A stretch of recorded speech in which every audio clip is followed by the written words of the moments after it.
October, Reggie Jackson. Bill Moose Elred, the chairman of the board. Edward Charles Whitey Ford. Number 51, Bernie Williams.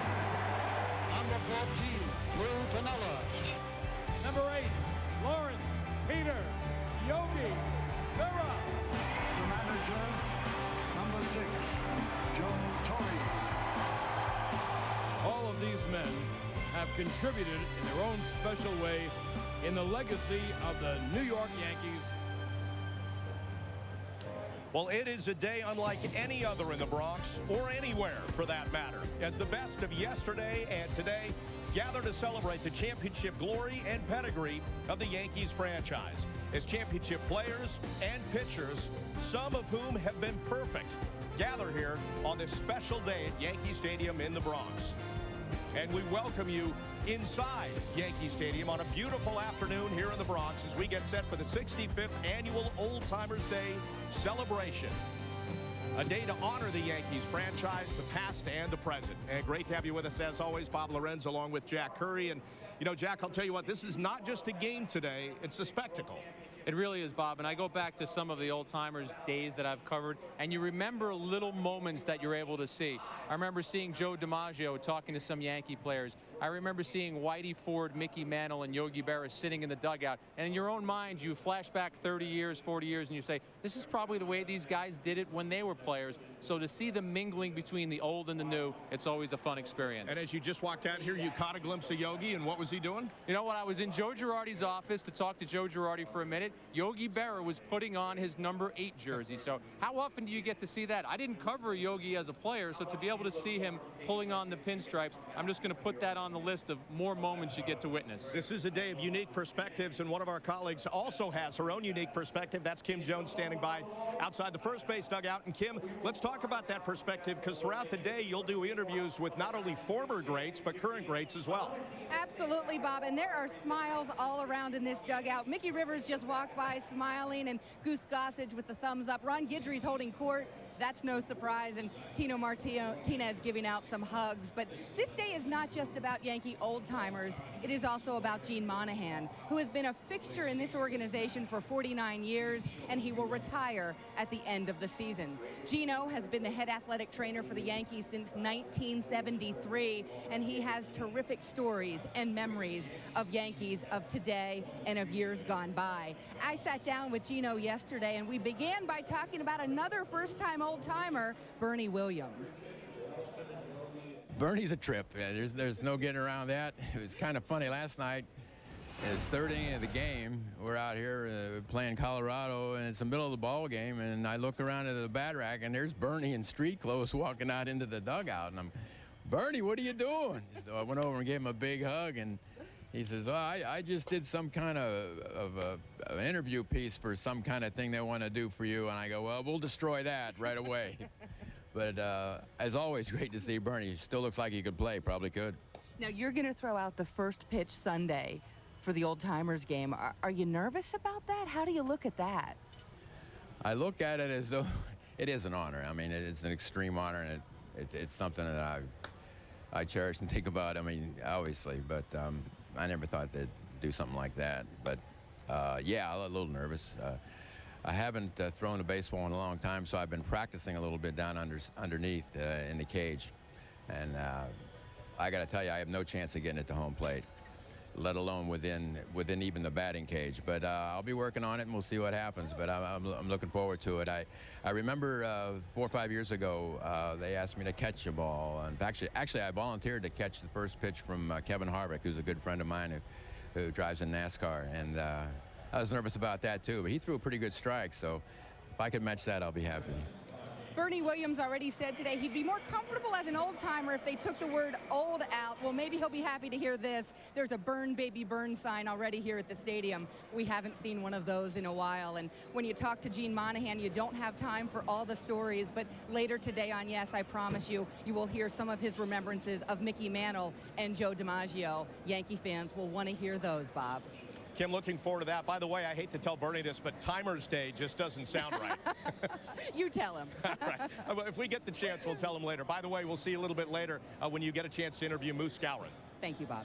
All right, let's talk a little about Gene Monahan. Look, the guy's been in the business here 49 years. One thing he's worried about, throwing out that first pitch, and he was worried about catching a first pitch back in the day. That's pretty intense stuff. And I think he's underselling himself, Bob. I bet you Gene Monahan will throw a nice strike. I bet you he'll have no trouble doing that. And you mentioned how long this guy has been a fixture in the Yankee organization. And that's the thing I think you think about is just he is expected to be there. A player gets injured, you expect to see Gene Monahan running onto the field. It will be different when he's not doing that next year. And, Bob, what I took away from when he announced his retirement and was just saying, what does he want to do? This is a guy who wants to relax. He said he wants to get a pickup truck, get a dog, and have the dog jump into the pickup truck and let's go down to the country store. So Gene Monahan has earned that right. Absolutely. Good, easy living for Gino. All right, we'll take a break. When we come back, this isn't just about old-timers. It's also about first-timers. And Lou Piniella is back, pulling on the pinstripes for the first time since 1988. We'll hear from him coming up next.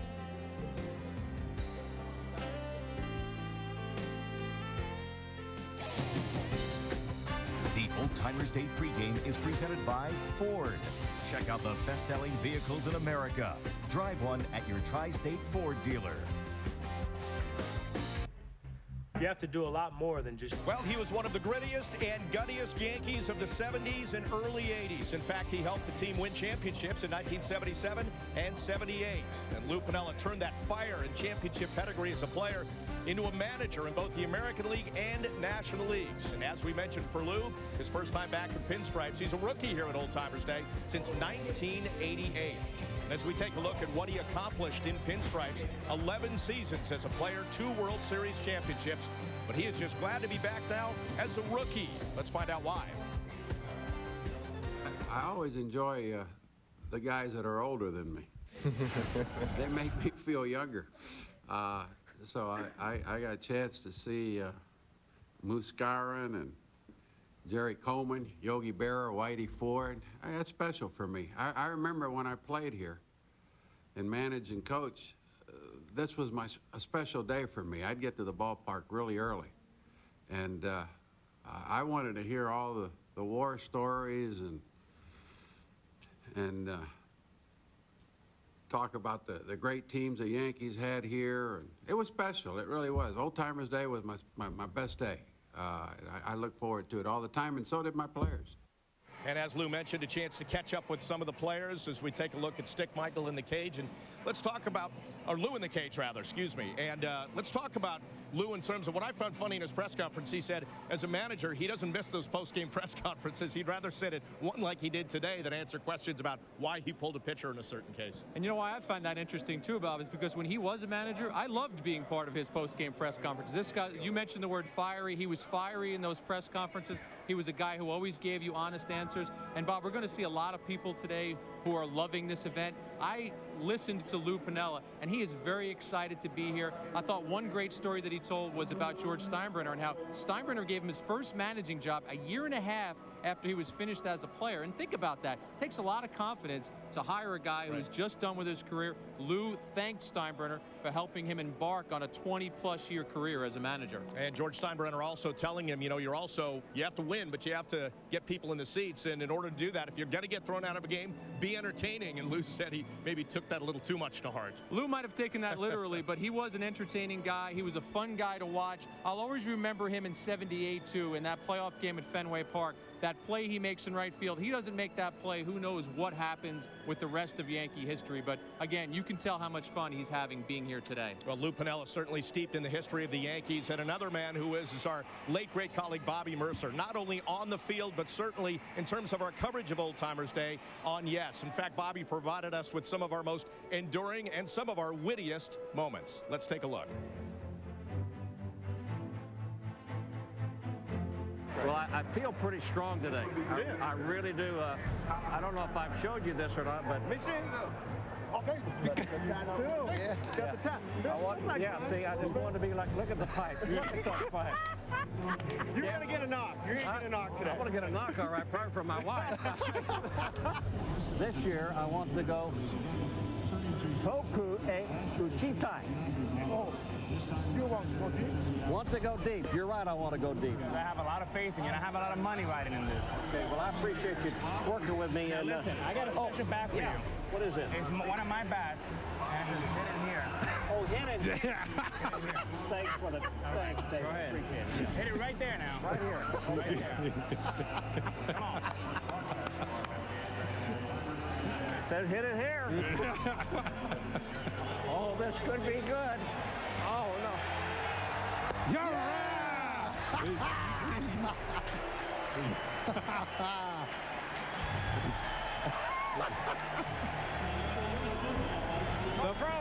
No problem, Goose. I know I speak for everyone here when I say we're so very happy to have him join us today. Let's show your love. Let's welcome Bobby Mercer.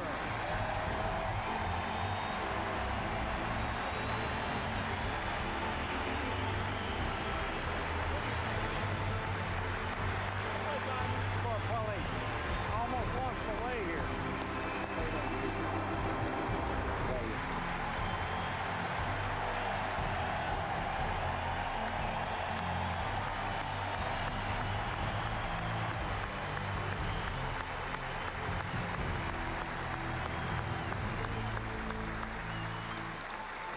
Thank you, number one, for so many great memories. We'll step aside for a moment. When we come back, some memories from number 51, Bernie Williams, in his first trip back to Old Timers Day.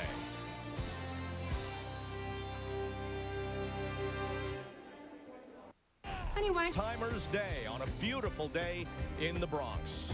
Certainly glad you're with us as you take a look at friends, renewing old acquaintances.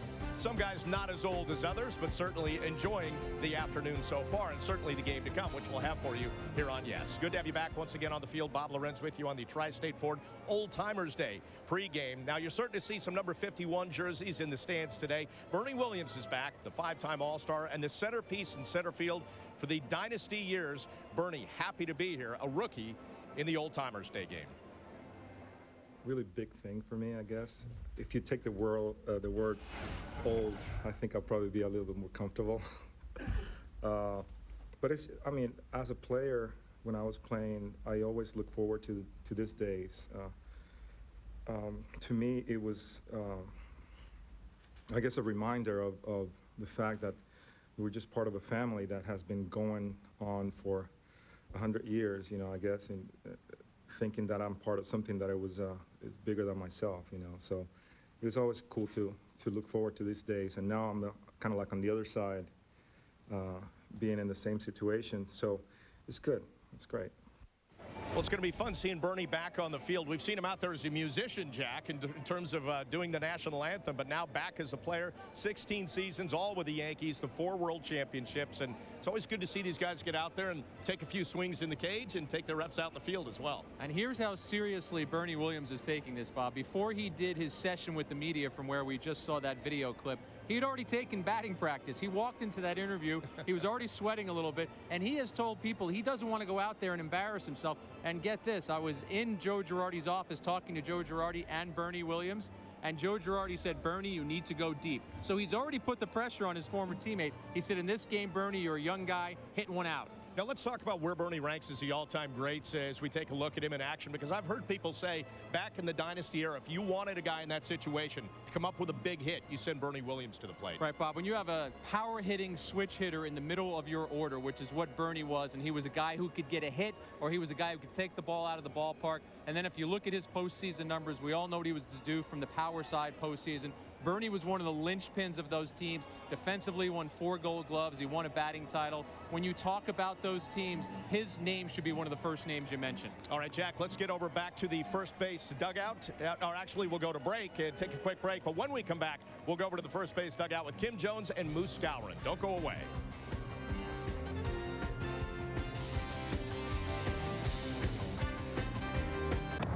Jeter. A beautiful day has greeted us for the 65th annual Old Timers Day celebration here at Yankee Stadium. And as we welcome you back inside, it's time to hear now from not only one of the all-time greats here at Old Timers Day, but one of the all-time great interviews, Moose Skowron with Kim Jones. Moose, Lou Piniella just told us that you're one of the guys he always looks forward to seeing on Old Timers Day. Is that right? Yes. I'm happy to see with him because I was with him on the bus and we're reminiscing about the old days and everything. And he wore my number after I retired. What do you look most forward to when you come here this one day a year? Seeing guys that I played with, guys that I never played with. I don't know these guys, you know. After I left here in 1962, I got traded to the Dodgers. What can I say?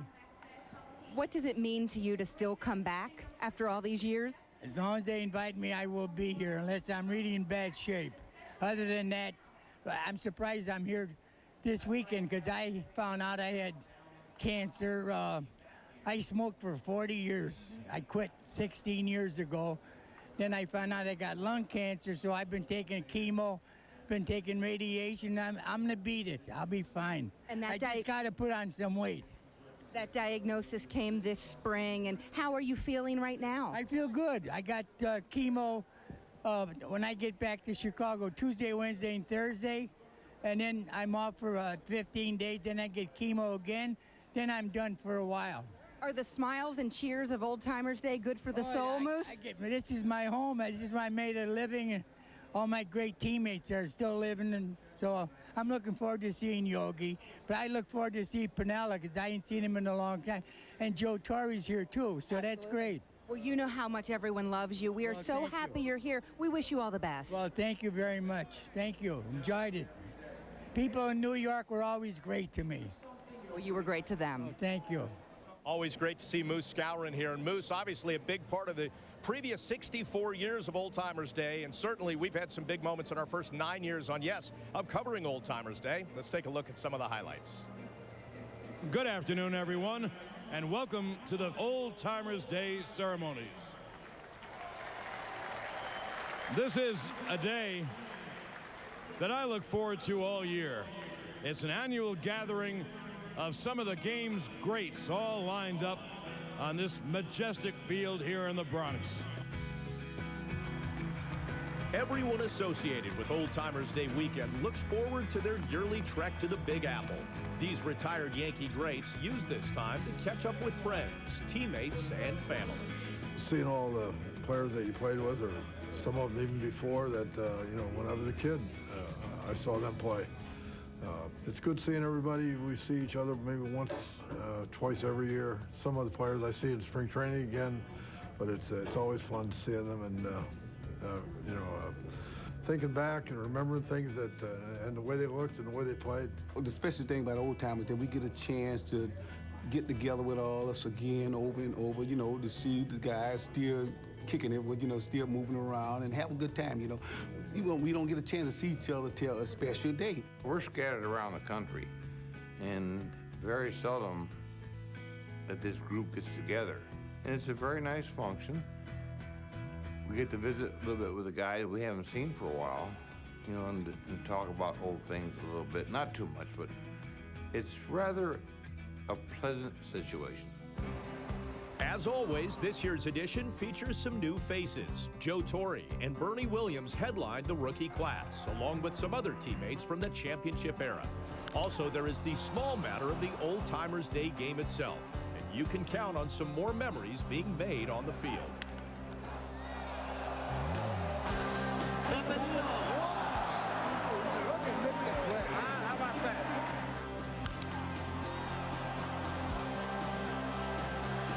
Well, look at Reggie hit one to the warning track, the opposite field. Holy cow. He's trying for three. He's going to get three.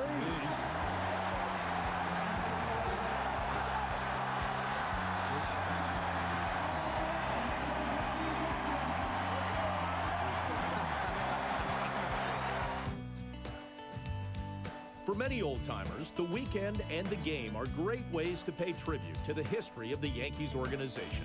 The further you're away from the game, the more it means to you because, you know, you realize that you're a fraternity of a very small people.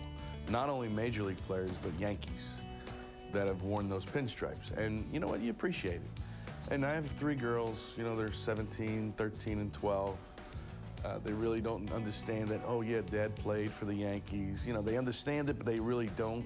And it gives them the one opportunity, no matter how goofy we look out there on the field or how gray our hair is and how overweight we are, that, you know what, we put that uniform on again. And there's not a lot of people that can say that they played for the Yankees. Everywhere you look is, some guys, and, a lot of them still involved in baseball, and to be able to come back and, sit and have conversation and go out with them and enjoy them for a weekend, it's a lot of fun. Yankees are an incredible organization, the best franchise in sports history, and to see some of the guys, that's really what it's about, and see some familiar fans, actually, that I remember seeing even 10 years ago or so, that they're just real diehards out here. So it'll be a treat to be able to give back to them a little bit, and wonder what the heck happened to Kevin. Still around. It's great. I always ask my wife, I said, did they cheer? And she says, you got a good round of applause. It's just an ego thing, yeah. You want them to remember. But the toughest thing about playing an old-timers game is you get up once. And then if you ground out or you hit a soft ground ball, you have to wait a whole year to come back and try to get another one.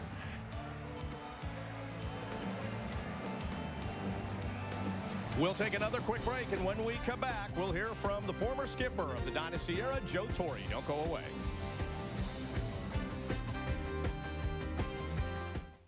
Again, a beautiful day in the Bronx as we celebrate the 65th annual Old Timers Day here on Yes. And we welcome you back alongside our third base spot. Bob Lorenz, Jack Hurry with you, and Joe Torre back for the first time at Old Timers Day, donning his familiar number 6. And as we know, that number is so identifiable with the championship years of 96, 98, 99, and 2000. Here are Joe's pregame comments.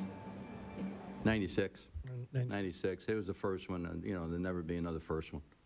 And so. And what's it been like? You talked a little bit just now. The players that you won the titles with, getting older, and sort of going through life with them and those memories.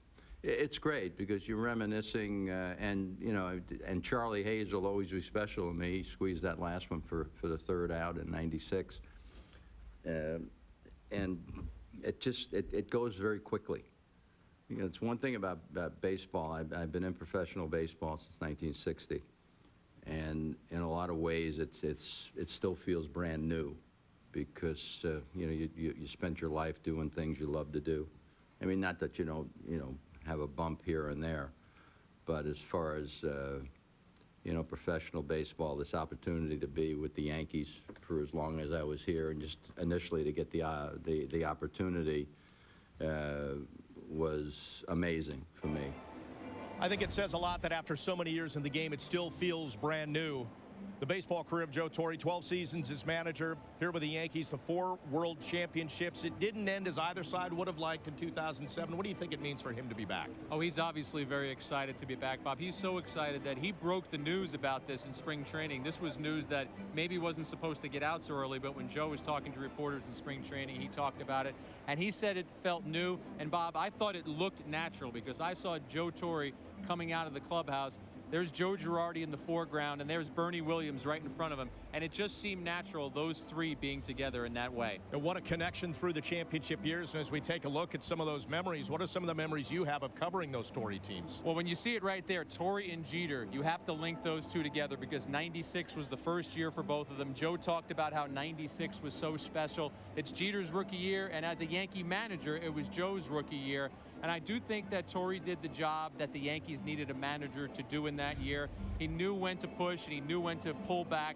And it was interesting as he encountered Bernie Williams, Torre had a joke. And everybody knows that when Bernie played here, he maybe wasn't the first guy to make it to a meeting. And maybe Bernie was a little flighty every once in a while. So Torre said, do you believe that Bernie Williams beat me here today? He said, I know I'm off my game when I let Bernie Williams get here before me. Ultimately, Joe Torre winning those championships, he went on to manage the Dodgers, but now in a different role with baseball, seems very comfortable in the role that he's in. Right, I talked to him about that, Bob, and he said he loves the idea. He's an executive VP for Major League Baseball involved with on-field operations, and he doesn't wear a uniform anymore. He wears a suit, but I think there's an air of respect around Joe so that when he does have to make a decision, he's already dealt with a lot of these people. He's been a manager. He's been a player. He knows what all of that entails, so a nice place for him to land after leaving as the Dodgers manager. All right, time for one more quick break for us, and when we come back, we'll get you to the introductions of the players as our celebration of the 65th annual Old Timers Day continues from Yankee Stadium.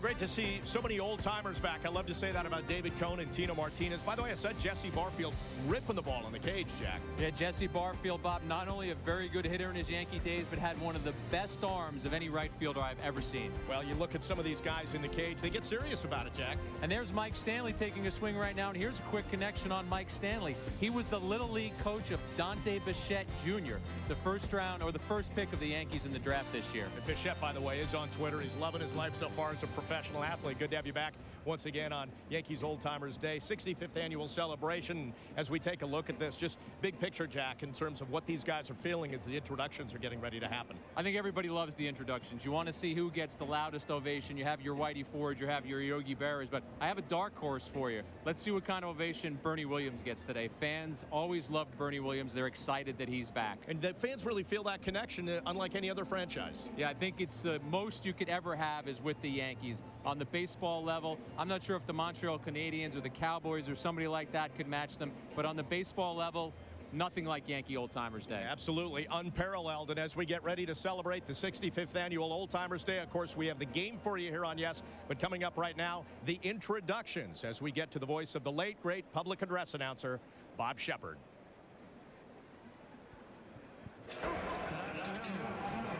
Ladies and gentlemen, welcome to Old Timers Day.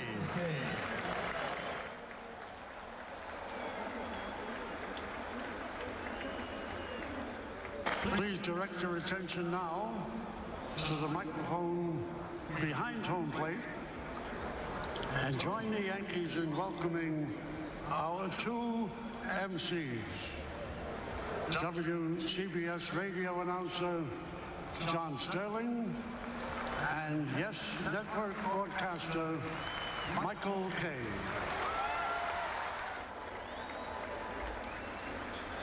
Good afternoon, everyone. You know, we're going to meet many legends, but that was the voice of a legend. That was the voice of the legendary Bob Shepard. Well, we finally have a beautiful day. That's Yankee luck for Old Timers Day. And we welcome you to the 65th annual Old Timers Day here at Yankee Stadium. Can you believe this is the 65th year that the Yankees have been honoring their greats? They're the only team in baseball to honor their former players in such a way. And it's the reason why I look forward to this day every year. Today, we hope to conjure up some of the great Yankees memories when we welcome home world champions, all-stars, Yankee captains, and even a few Hall of Famers. Well, now let's just think about how glorious the history of the Yankees actually is. The Yankees have been to the World Series an amazing 40 times, and they've won the Fall Classic 27 times.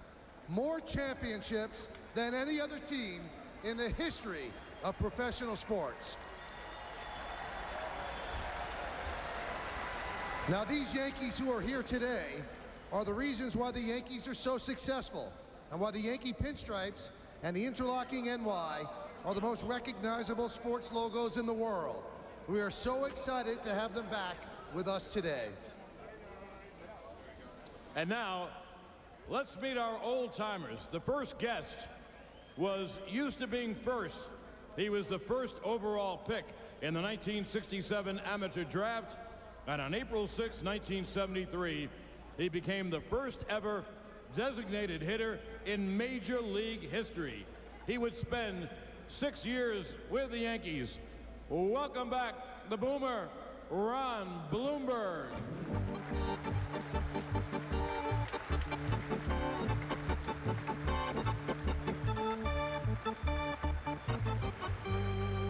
This native of Brooklyn has been with the Yankees in just about every capacity. He was a Yankee infielder during the 1982 season. He later became a manager in the minor league system from 1997 through 1999. He was the Yankees' first base coach on their 2000 World Championship team. Fans, let's welcome one of our own, Lee Mazzilli.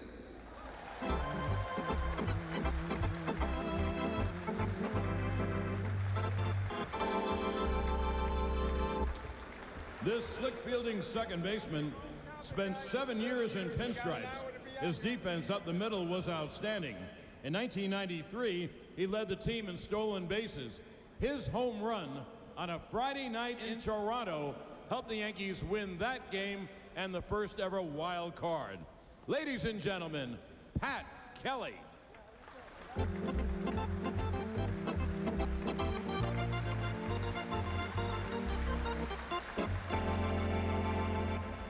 Our next guest is a local product out of Seton Hall University, and he spent 18 years in the big leagues, 7 with the Yankees. In his first full season with the Yankees behind the plate, he would hit 14 home runs and drive in 85 runs for the 1980 division champions. Please welcome back Rick Cerone.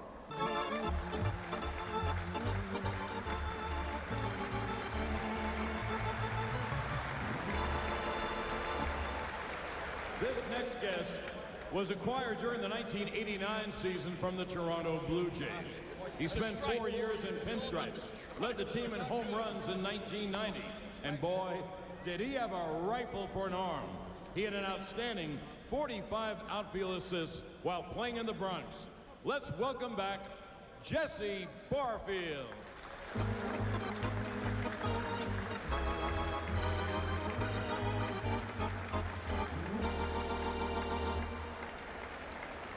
This player had 2 tours in pinstripes, playing for the Yankees in 1997 and 98, and then coming back to the team during the 2004 season.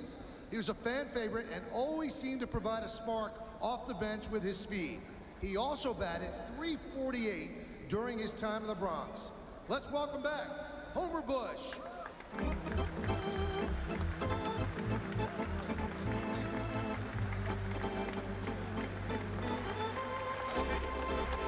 We now welcome back a pitcher who was a key contributor to the Yankees winning the American League East in 2005. He was called up from the minors in the middle of the season, and all he did was win 10 games, and he didn't lose a single game either. Let's hear it for Aaron Small.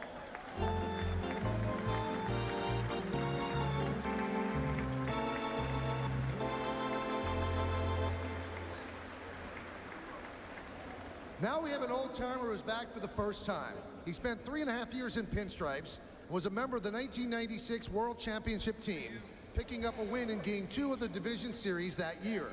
His best year was 1997, when he posted a 2.63 ERA, and he won 3 games out of the bullpen. Let's say hello to Brian Boehringer.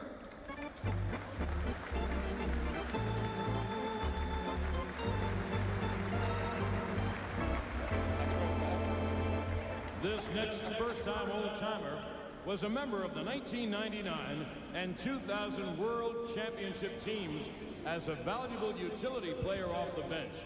In his 3 seasons with the Yankees, he played every position except pitcher and catcher. Let's welcome back Clay Bellinger.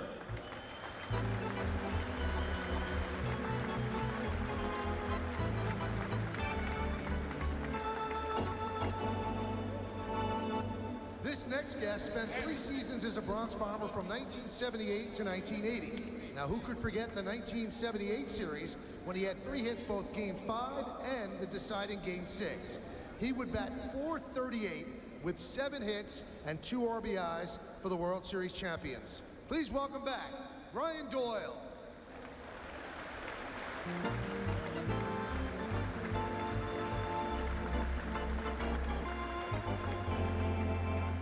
We're having this coach back in pinstripes for the first time since 1999. He played in over 2,000 games during his 18-year playing career. In 1996, he was hired as the Yankees' first base coach. He was a coach on 3 World Championship teams. Let's welcome back Jose Cardinal.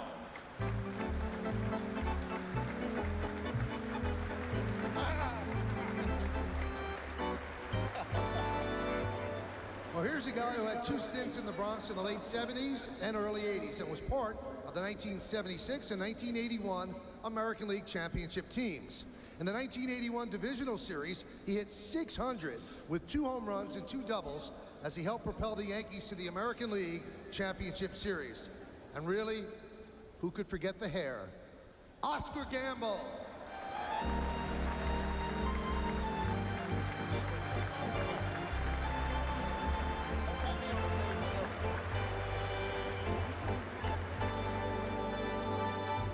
This first-timer came to the Yankees in a trade in June of 1981.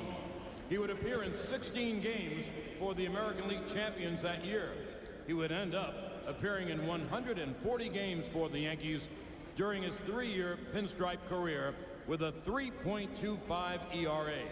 He's now in his 15th season as a broadcaster for the Colorado Rockies. Let's welcome back George Frazier. It ain't gonna run, baby. This is all you got out of me. This next Yankee played in the early 1990s, and he was a lefty hitting DH and first baseman. He set a major league record for fewest at-bats to reach 10 home runs, and he had a total of 21 in his rookie year. Please give a warm Yankee welcome to Kevin Moss.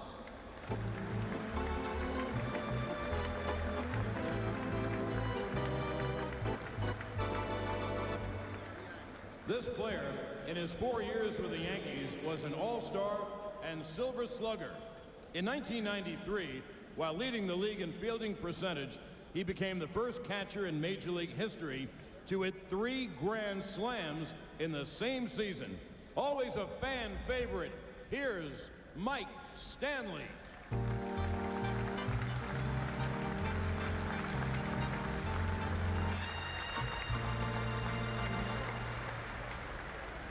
Well, he came over to the Yankees in a trade deadline deal in 1996 from the Tigers. In the last 2 months of the season, he would hit 13 home runs for the Bombers. In the American League Division Series and the American League Championship Series, he combined to hit 3 home runs and drive in 12 runs to help propel the Yankees back to the World Series. In the 1996 World Series, he batted .391, and he drove in the only run in the pivotal 1-0 victory in Game 5. Here he is, Cecil Fielder.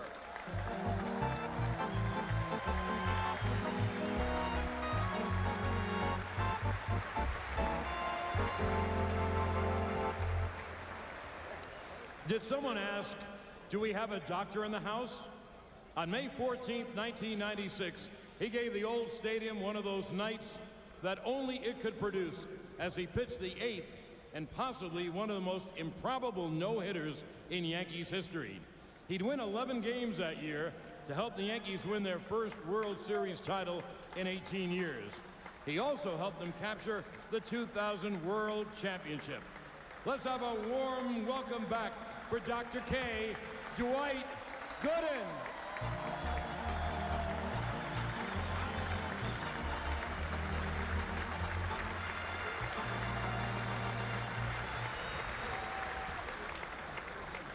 This tall left-hander was a key member of the Yankees bullpen on the 1996 and 1998 championship teams.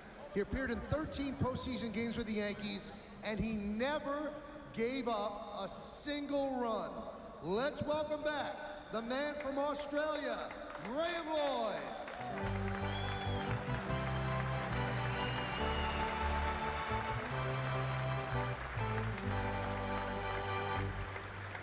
This next guest spent 5 years with the Yanks, and he helped them win 3 World Championships. On August 6, 1996, he had a 3-home run game against the Chicago White Sox. Later that year, he helped the Yankees reach the World Series for the first time in 15 years by hitting .417 with 3 home runs against Baltimore in the ALCS. Always a fan favorite, the Straw, Darryl Strawberry.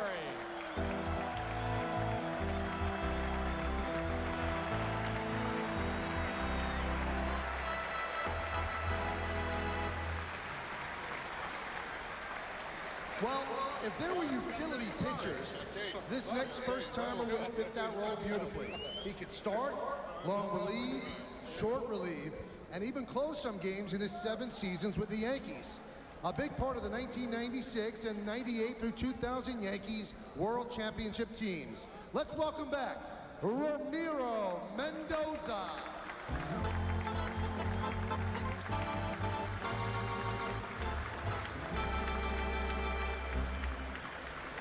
He played third base for the Yankees in 1992, but they lost him in the 1992 expansion draft to the Colorado Rockies. They reacquired him in August 1996, just in time to get him on the postseason roster. In Game 2 of the 1996 Division Series, he dropped a bunt down that the Rangers threw away, allowing the winning run to score. Then in Game 6 of the World Series, he clutched the final out that began a wild celebration in the Bronx as the Yankees captured the 1966 World Championships. Let's hear it for Charlie Hayes.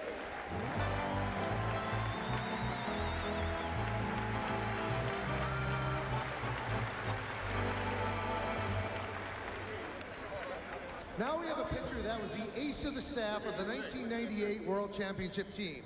He went 18-4 that year, leading the league in winning percentage and shutouts, and he had a day to remember on May 17th of that season. It was Beanie Buddy Day, but he gave everyone in the stadium that day something else to take home with them, a piece of history, when he threw the second perfect game in Yankees history. He would spend 4 seasons with the Bombers and have many more huge victories. Let's have a big hand for Boomer David Wells.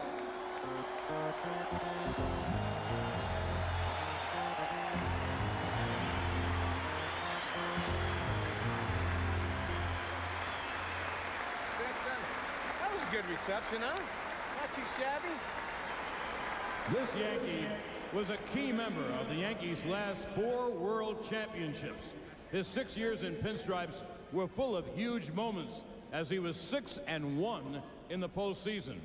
Everyone remembers the comeback in Game 4 of the 1996 World Series, but with his gutsy performance in Game 3, got the Yankees going back in the series. And speaking of perfect games, who can forget that steamy afternoon on July 18th, 1999 here at the stadium, when he also threw a perfect game. Let's have a warm welcome back for Coney, David Cone.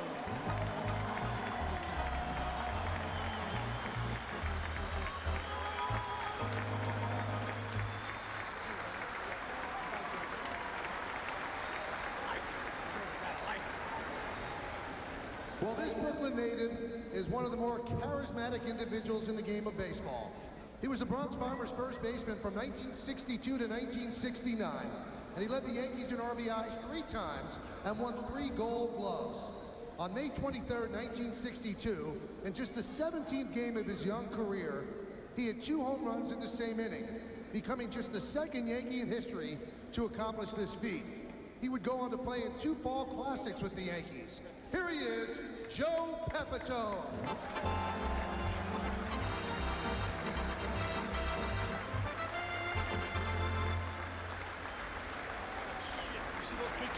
Our next honored guest is the only person to serve the Yankees as player, scout, coach, manager, and general manager.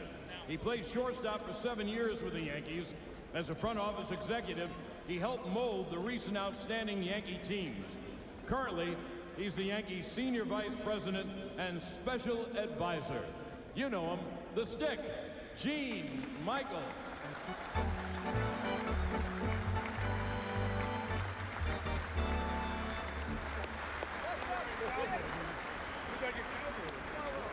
When this next Yankee came over in a trade from Kansas City in 1959, he had been a second and third baseman. He was soon converted into an outfielder and played there from 1959 through 1966. He played in 5 World Series, and in the 1961 World Series sweep, he drove in 7 runs and he batted .333. Let's welcome back Hector Lopez.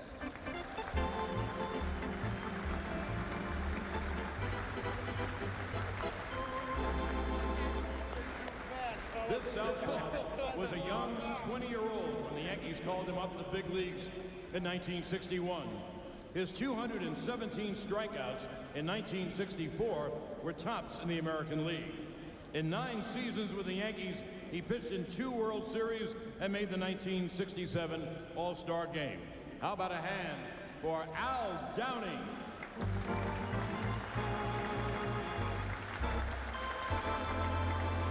Oh, baby Al. Well, this next Yankee was known for his speed. In 1976, he was selected to the All-Star team as he led the Yankees in stolen bases and also led them with a .312 batting average. During the 1977 championship campaign, he also stole a team-high 22 bases while hitting 12 home runs, driving in 69 runs, and once again, leading the Yankees in hitting with a .326 batting average. He also was the center fielder for the 1978 World Championship team. Please welcome Mick the Quick, Mickey Rivers.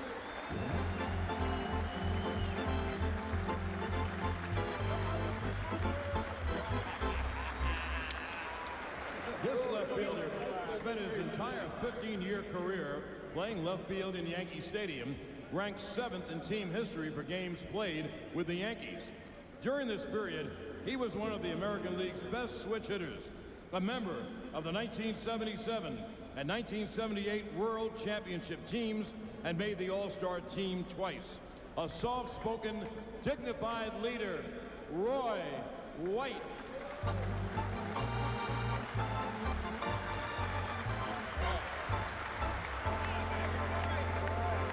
Short run, that was good. All right. This tall right-hander helped form one of the best lefty-righty bullpen combinations in baseball history. In 2000, he led the Yankees with a 2.45 ERA while winning 8 games out of the bullpen for the World Championship team. In addition, he was the winning pitcher in Game 4 of the World Series that year. He was also a key member of the 96, 98, and 99 World Championship teams, as he had a 2.25 ERA in World Series play. Ladies and gentlemen, Jeff Nelson.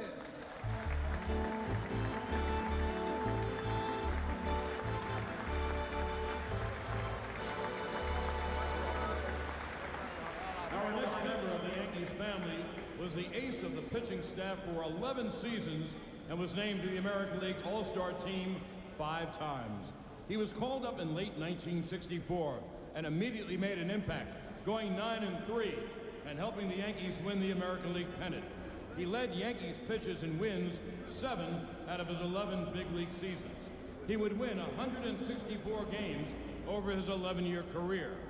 He rejoined the Yankees prior to the 1996 season as the pitching coach. From the bench, he helped guide the pitching staff to 4 World Championship teams. Ladies and gentlemen, Mel Stottlemyre.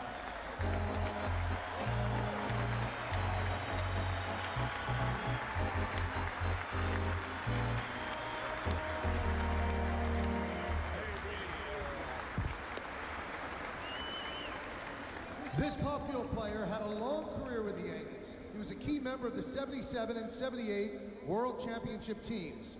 During the 1977 season, he smashed 37 home runs and collected 107 runs batted in, both records at the time for Yankees third baseman, while also playing stellar defense and being awarded his first Gold Glove. He made the All-Star team 7 times while wearing pinstripes and was named the most valuable player of the 1981 American League Championship Series. The Yankees have had a lot of great third basemen over the years, and he ranks up there as one of the best. Let's welcome Greg Nettles. I'm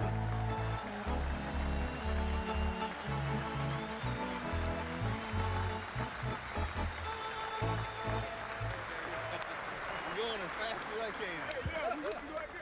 This lefty hurler spent his entire 14-year career as a Yankee from 1975 to 1998. He tied for the team lead in 1977 with 16 victories while winning 2 games in the postseason, including a 4-hitter in Game 4 of the World Series.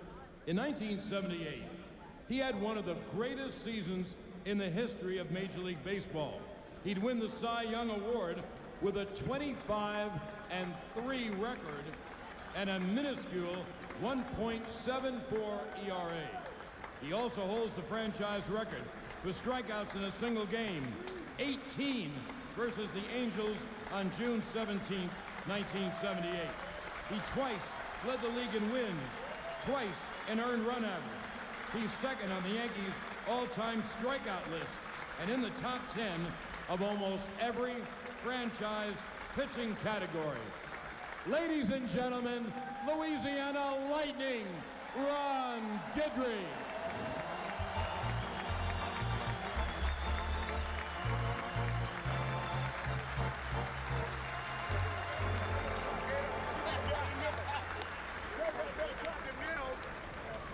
This next first-time attendee is back in pinstripes for the first time since 1988. However, this isn't his first time back at Yankee Stadium. He's actually been back here quite a few times each year, just in different uniforms. He was a fan favorite during his 11 years playing for the Yankees, as he was a part of 4 American League pennant winners and the 77 and 78 World Championship teams, hitting over 300 for both champions. After retiring midway through the 1984 season, he was named the team's hitting coach for the remainder of the 84 season and the entire 1985 season. He was named Yankees manager prior to the 1986 season and managed them for 2 years before going upstairs for a brief stint as the Yankees general manager before returning to the bench midway through the 1988 season. He would go on to manage another 20 seasons in the major leagues. But today, he's back where he belongs, in pinstripes. Ladies and gentlemen, let's hear it for Sweet Lou Piniella.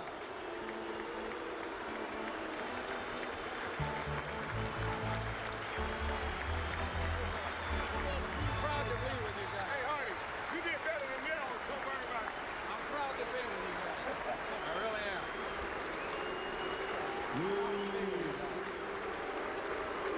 Yeah, you've been away too long. This pitcher was traded to the Yankees before the 1996 season and was an integral part in the last Yankees dynasty with his defense behind the plate and his leadership on and off the field. He played 4 seasons with the Yankees, winning 3 World Championships and catching 1 perfect game. Who can forget him motoring around the bases with his 3rd inning triple in Game 6 of the 1996 World Series, giving the Yankees a lead they never relinquished as they won their first World Series title in 18 years. He went from the Yankees' on-field leader to becoming their leader in the dugout. And in 2009, he led them to their 27th World Championship. The manager of the Yankees, Joe Girardi.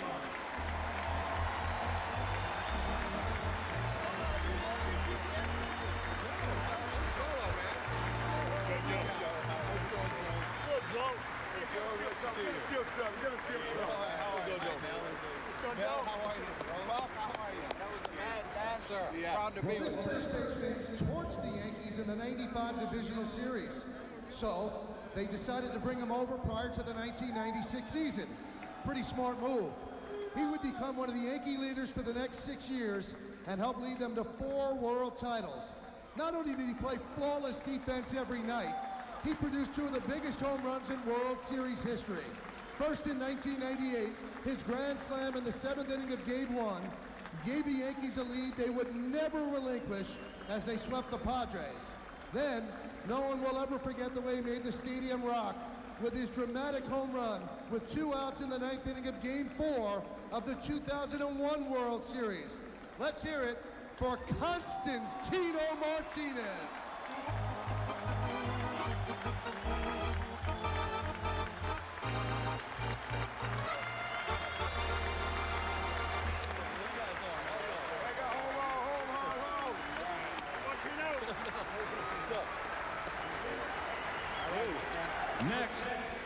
Next, we have another first-time guest who came up with the Yankees in 1991 and would play his entire 16-year career for the Yankees.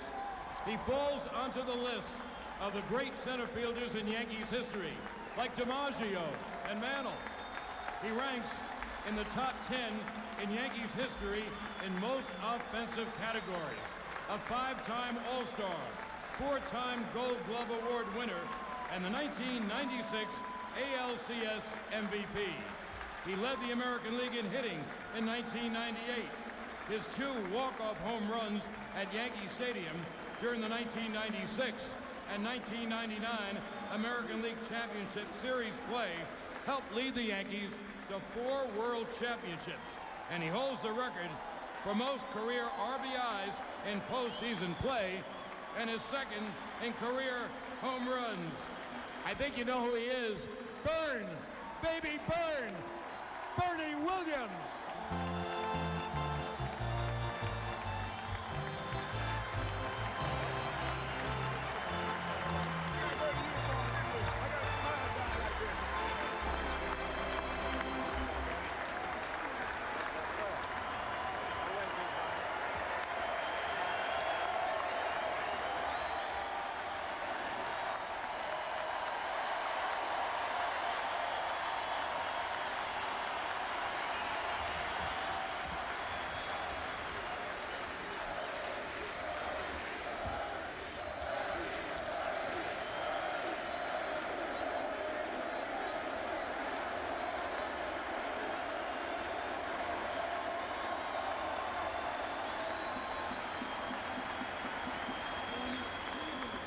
Next, we welcome back an old-timer who played catcher for the Bronx Bombers for 9 years, from 1948 to 1956.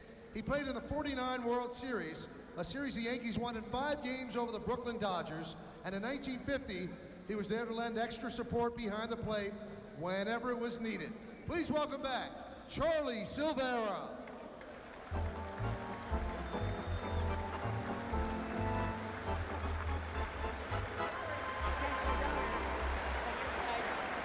This next player spent 8 seasons in the Bronx in the 1940s and 1950s. A fixture at third base from 1949 to 1951, he had his career interrupted to serve in the military. He was an excellent player under pressure, hitting .439 in his 4 World Series appearances. After retiring, he became a successful cardiologist, then spent over 10 years as president of the American League. Welcome back, Dr. Bobby Brown.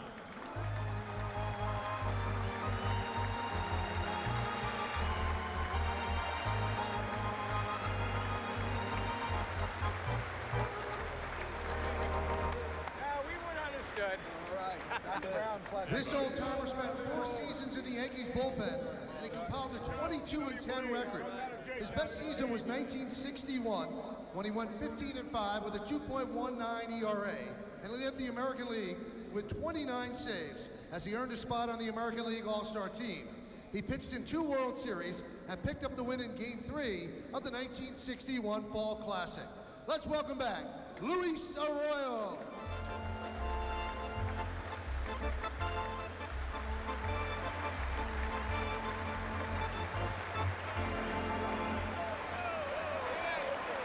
This next old-timer spent 5 years as a Yankee, and he pitched in 4 World Series.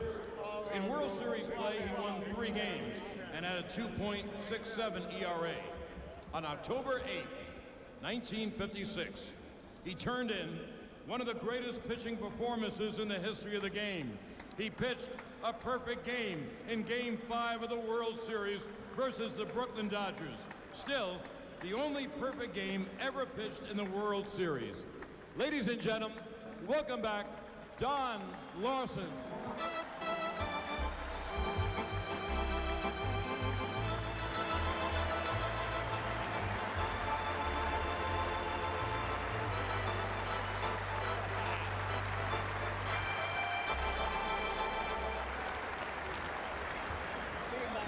This next old-timer was a big, muscular player who was a staple in the Yankees infield in the late 50s and early 60s. He had more than 20 home runs in 4 of his 9 seasons with the Bronx Bombers. 50 years ago, in 1961, he was a part of the trio, along with Mickey Mantle and Roger Maris, that hit a total of 143 home runs.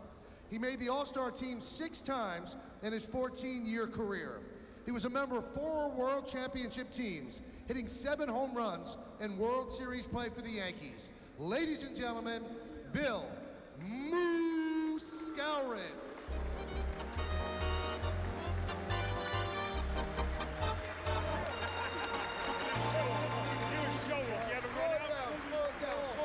This next guest is also putting the pinstripes back on for the first time since 2007. He was named manager of the Yankees prior to the 1996 season, and all he did in his first year was guide the Bronx Bombers to their first World Series title in 18 years. He would go on to manage the Yankees for 12 seasons, and his second in franchise history with 1,173 wins as manager, and for his career, he sits 5th on baseball's all-time list of winning managers. He's one of only 2 managers to lead their teams to 3 consecutive World Championships, and in 1998, he led them to a Major League record 125 wins as they won the first of those 3 consecutive championships. In all, during his 12 years in the Bronx, he led the Yankees to 6 American League pennants and 4 World Championships. Ladies and gentlemen, Mr. Joe Torre.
Was the Yankees second baseman from 1949 through 1957. And he was a key member of 4 World Championship teams, including the 1950 team. In 1950, he had an all-star season and would go on to be named the 1950 World Series Most Valuable Player in the Yankees 4-game sweep.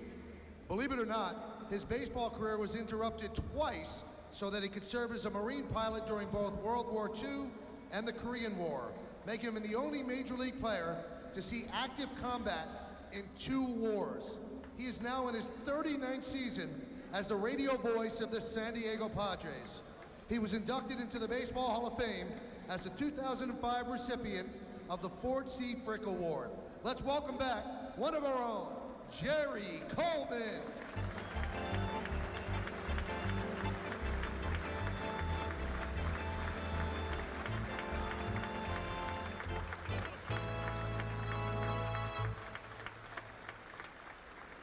This next Yankee was one of the most intimidating and overpowering relievers of the late 70s and early 80s. He had an explosive fastball that ranged between 90 and 100 miles an hour. He's 3rd on the Yankees' all-time saves list with 151, twice leading the league in saves while playing for the Yankees. He was named to 4 All-Star teams during his time in pinstripes. He had a career ERA with the Yankees of 2.14. Most of his saves were for multiple innings. In 2008, he was inducted into the Baseball Hall of Fame. Let's say hello to the Goose Gossage.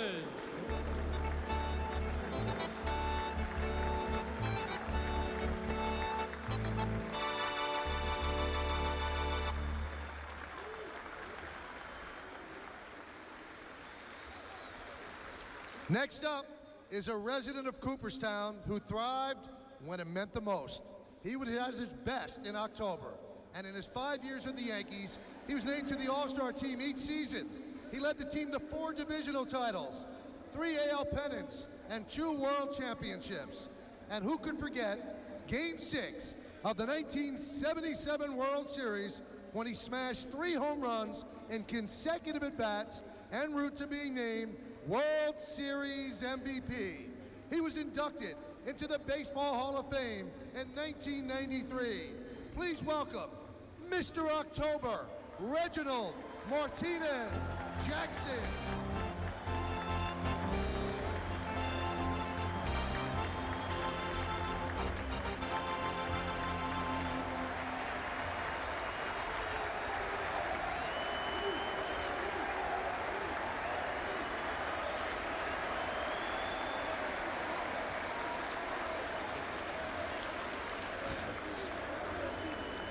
Guest made his major league debut on July 1st, 1950.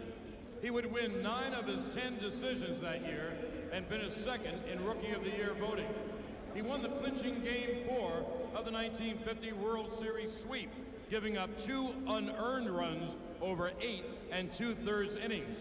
He would go on to lead the American League in wins 3 times and appear in 10 All-Star games. Not only is he one of the greatest pitchers of all time, he's probably the greatest Yankee pitcher ever.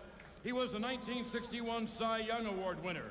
He had a lifetime record of 236 and 106, which gives him the highest winning percentage of any pitcher in the 20th century. He holds the World Series record for wins, consecutive scoreless innings, and strikeouts as he helped the Yankees win 6 world titles in all. He is the chairman of the board, Edward Charles Whitey Ford.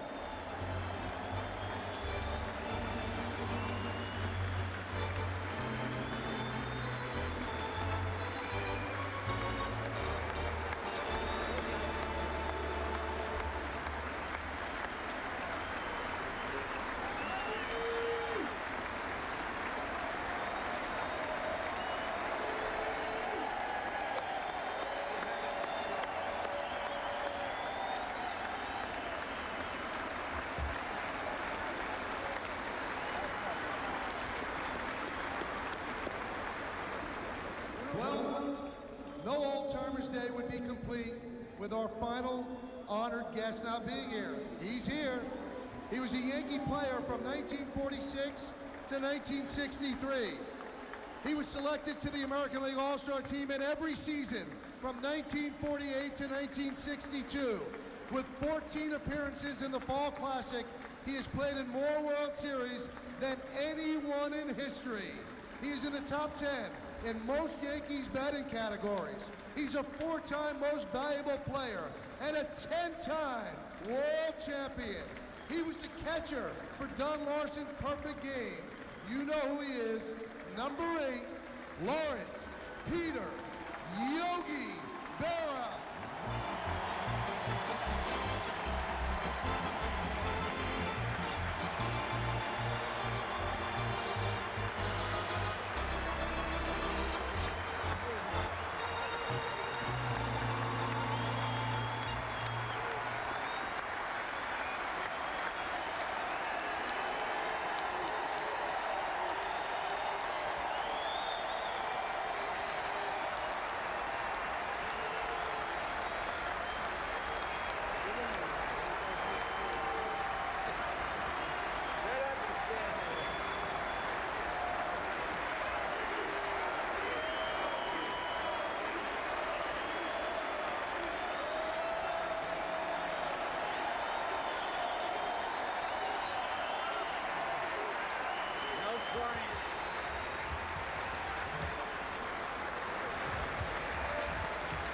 Now, we have some very special guests that I'd like to introduce. You know, they say behind every good man is a great woman. Well, here are a few great women that were behind some of the greatest names in Yankee history, and they're joining us today. Please welcome Mrs. Arlene Howard, Mrs. Helen Hunt.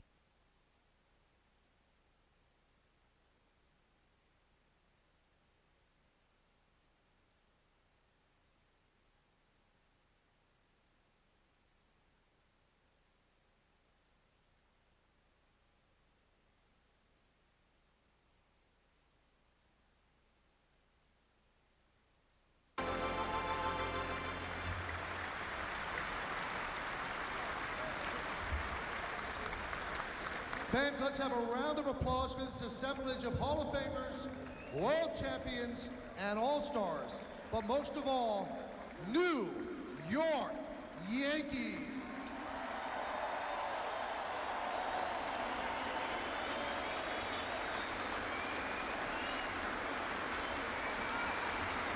And it bears noting, on a day when we honor the Yankees' great past, that when you woke up today and you looked at the newspaper and you looked at the American League East standings, the New York Yankees are in first place.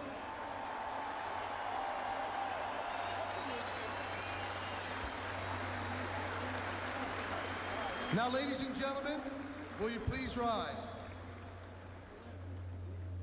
Let us now spend a moment in silent prayer as we remember those members of both the Yankees family and the baseball family who have been lost since last Old Timers Day. Danny McDevitt, Dale Roberts, Tom Underwood, Maury Allen, Mike Selznick, Vic Ziegel, Eric McMillan, Joanne Newman, Josie Sadowski, Gil McDougall, Elaine Kaufman, Christina Green, Ryan Duran, Phyllis McCartney, Fred Sanford, Gary Dantino, Mary Saltmarsh, Shirley Beauchamp Martinez, Michael Slomsky, David Jacobs, Susan Rivers, Dwayne Paulette, Bill Burgish, Bill Gallo, Clyde King, Freddie Says Schumann,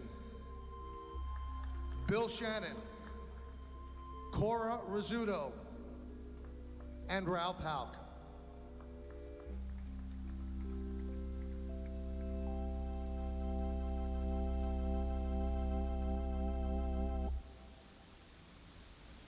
Ladies and gentlemen, please remain standing and direct your attention now to the microphone behind home plate. Today, as we honor some of the greats in Yankees history, please welcome the niece of former Yankees outfielder and broadcaster Bobby Mercer. Mrs. Dee Dee Mercer Moffett will now sing our national anthem. Oh, say, can you see by the dawn's early light what so proudly we hailed at the twilight's last gleaming, whose broad stripes and bright stars through the perilous fight o'er the ramparts we watch were so gallantly streaming, and the rockets' red glare, the bombs bursting in air, gave proof through the night that our flag was still there. Oh, say does that star-spangled banner yet wave o'er the land of the free and the home of the brave, home of the brave.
John Flaherty back with you here from the broadcast booth. You see Ron Guidry and Reggie Jackson talking about that pregame ceremony. A great job by Michael Kay and John Sterling, and some more ceremonies still to come. Looks like Jorge Posada has the catching equipment on, so we'll see what that's all about. All the present-day Yankees in the dugout enjoying the festivities before the game. Looking forward to the actual Old Timers Day game, the 65th Old Timers Day game. Monahan getting ready, being honored today. He's going to throw out the first pitch, so we'll see how Gino does with that. He's got his glove on. I'm sure he's warmed up and ready to go. Just a beautiful day here in the Bronx for Old Timers Day, and a great crowd. He's gotten here early to enjoy the festivities and looking forward to the ball game. Good friend Jason Giambi taking it all in. We'll go back to Michael Kay down on the field. Very special first pitch. I'm right here. This man has taken care of the injuries of many of the people we have here today. He's been with the team for the last 49 years, starting with the Yankees as a bat boy and clubhouse attendant in 1962 before joining the training staff in 1973. Now, earlier this season, he announced that this will be his final one with the Yankees, as he will be retiring to North Carolina.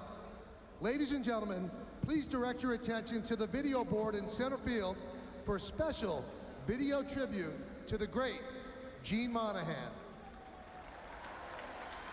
Gino's been here for a long time, and he does so much work behind the scenes. He's responsible for getting us on the field every day, and that may go unnoticed by a lot of people, but not by the players. So Gino will be missed not only from this generation of players, but he's been in the organization about 100 years, so a lot of people are going to miss Gene Monahan. 49 years with the organization, are you kidding me? It's sorry to say that's even older than I am, but I'm very proud to say that I was part of 10 of them. Well, it's kind of sad, really, Gino moving on. A guy like Gene came in, I think he may have came in with Babe Ruth in that era, and he's been there a long time. I don't remember ever seeing a Yankee game that Gene wasn't somewhere in the dugout, trying to get his face on TV. Gene's been a staple here. Gene has been a bridge between the generations of Yankees. Gene's stories about Catfish and Thurman, Mercer, Piniella, through Mattingly, Winfield, Henderson, up until present day, it makes the players feel like they're part of this tradition that we call the New York Yankees. You can say nothing but about him. Even when he has his tough times, the guy's there for you. I only can say one thing, just thank God for Gino. He knows all the stories. He's been a great trainer for so many years, so many generations of players. He helped me personally in my career when I had my aneurysm back in 1996 and really nursed me through a real tough time in my career, and I'll never forget him for it. He always truly cared about his players, and the players knew that. Gino was always the constant, so in a lot of ways, a lot of us looked to him for a lot of stability. He never seemed to frustrate him or fluster him. He just kept doing his job and taking care of us and stayed even keeled through the whole thing. I learn a lot from Gene. His commitment to work, his passion for excellence. Gino has told me about being a Yankee as much as any player that I've ever played with, and I say that with a sincere heart. I've never seen a man with that kind of energy and passion every single day. For all the 7 years I've been here, I've never seen him sit down, take a break. I don't even think I've seen him eat lunch in the clubhouse.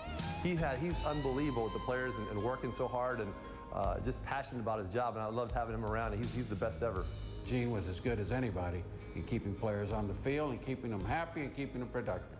And just a great individual, a great professional, and really a true Yankee. Wonderful man, wonderful family man, so dedicated to his job and to helping others. All of us have thought about what he has done during the course of his career, what he has done for us individually. And I think all of us are trying to enjoy this last year with Gino because we love having him around. He's not only a great trainer, he's just a great person, and we know how much we're going to miss him. Gino's very intimidating. He's just going to, hi, I'm Gene Monahan, I'm the head trainer, but once you get to know him and you spend a little time with him, he's a great sense of humor, and I got a big place in my heart, for Gene Monahan. He is special in my life. So I consider Gino part of my family. He's been a part of my life for 18 years, and I'll miss him. Gino's been my brother, my partner, my teacher, my mentor, my best friend, and he's made me a better person as well as a better athletic trainer. And if I could take a little bit of the values and lessons that he's taught me and emulate him in some way, I would feel very successful. And thank you for everything, Gino. I hope you enjoy a long and healthy retirement. But remember, you're always welcome here. This is your home. And we'll miss you, and we love you.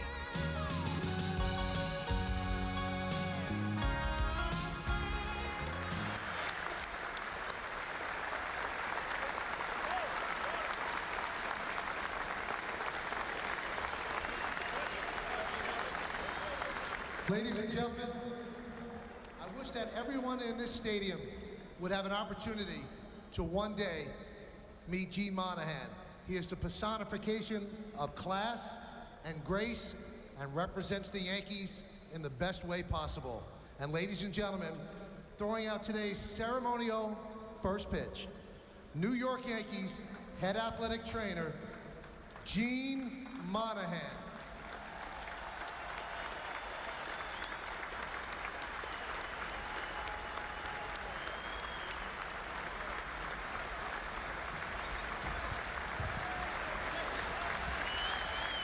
And receiving the pitch from Gene Monahan, donning his catcher's gear, Jorge Posada.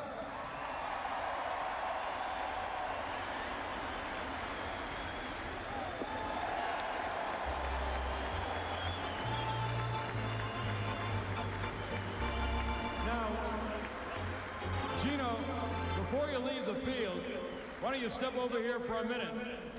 Gene, you didn't think after 49 years of service, the Yankees wouldn't want to honor you. Well, they do. And here to join you to celebrate on this special day are your daughters, Amanda and Kelly, and your fiancée, Liz.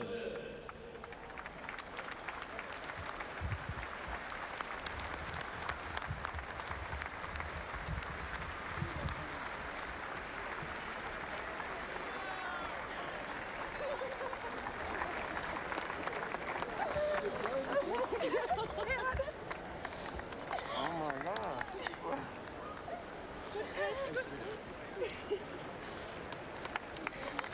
It turned out pretty good.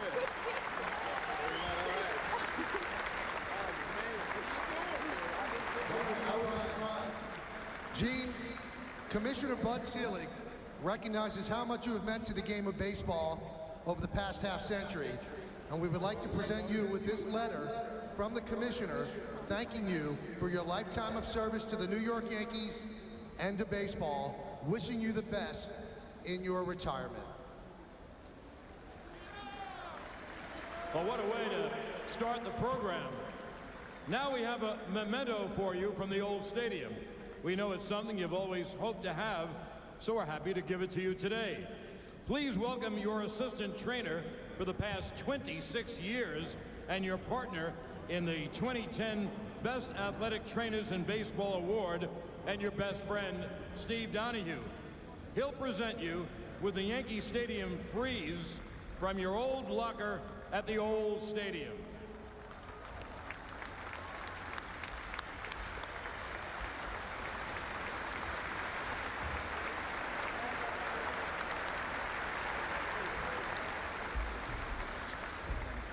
Well, Gene, in 1973, you started working in the Cathedral of Baseball, the home of many of the greatest players and greatest moments in baseball history. We would like you to have an historic artifact from the original Yankee Stadium. Please welcome the four men we have with us today that are wearing the New York Yankees cap on their Cooperstown plaque. Goose Gossage, Reggie Jackson, Whitey Ford, and Yogi Berra. And they will present you with 2 seats from the original stadium.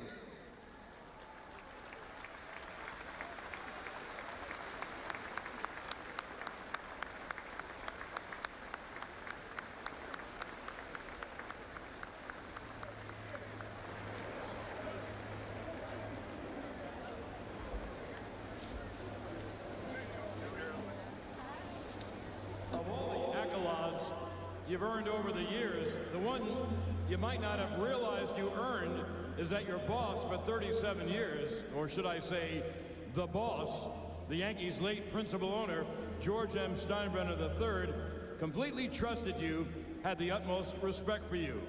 On behalf of the Steinbrenner family, Yankees general partner Jennifer Steinbrenner Swindle is here to present you with a special gift.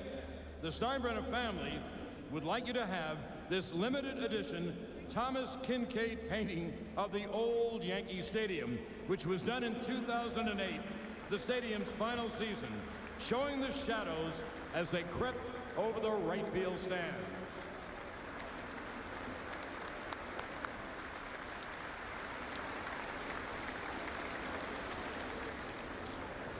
Well, Gino, now that you're going to be moving down to North Carolina, we have the house you always wanted and the yard you've always dreamed of. You're going to need some help keeping that grass as green as the beautifully manicured field here at Yankee Stadium.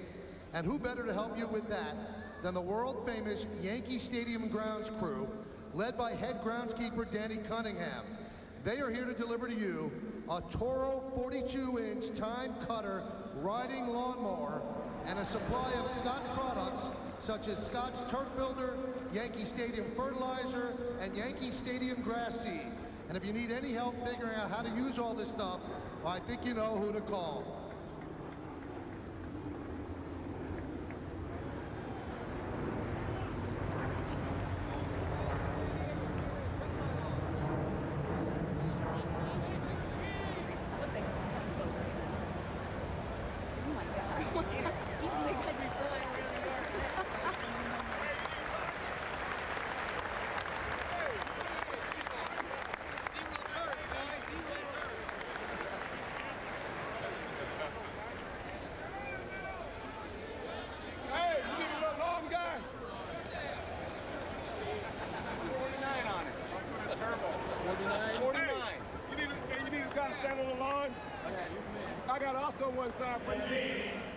Being a head athletic trainer for a major league team isn't just an in-season job.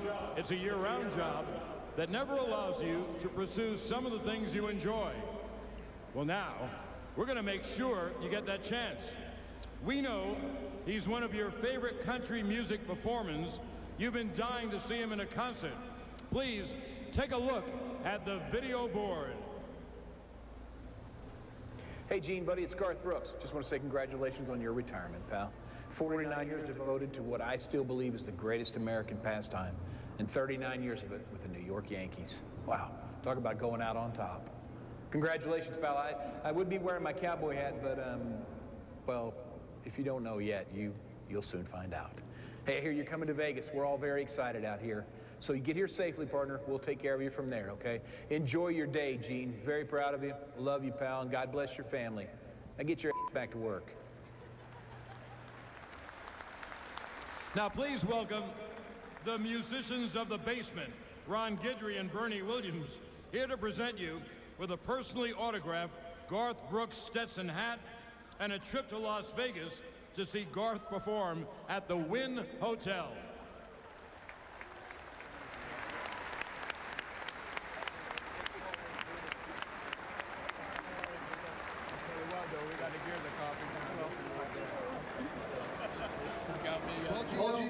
In addition to your love of music, anyone that knows you knows what a huge NASCAR fan that you are. Please welcome Tino Martinez, who will present you with a very special trip from the New York Yankees. Gene, you're going to be receiving a VIP package to the NASCAR Championship weekend in Miami in November. This package includes an all-access pass, NASCAR Garage Tour, pace car ride, NASCAR Sprint Cup Series drivers meeting, suite access for the Ford 200, Ford 300, and Ford 400 races, photo with the race winners, photo with the 2011 NASCAR Sprint Cup Series champion. And we also have for you an autographed NASCAR helmet signed by Kevin Harvick and all of your favorite NASCAR drivers.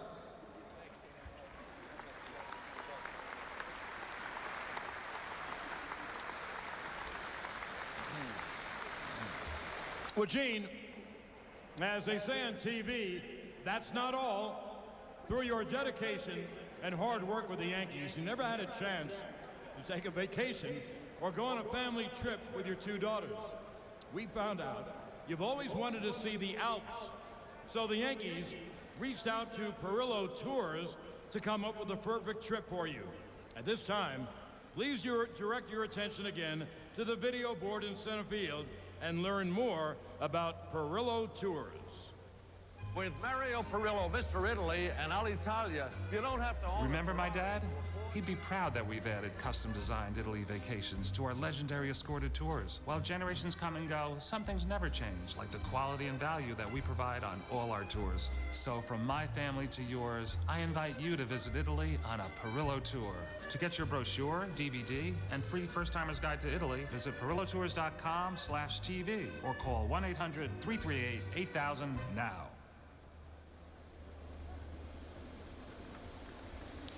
Well, please welcome Mariano Rivera and Jorge Posada. And joining them is Linda Perillo Zazzali, Director of Public Relations for Perillo Tours.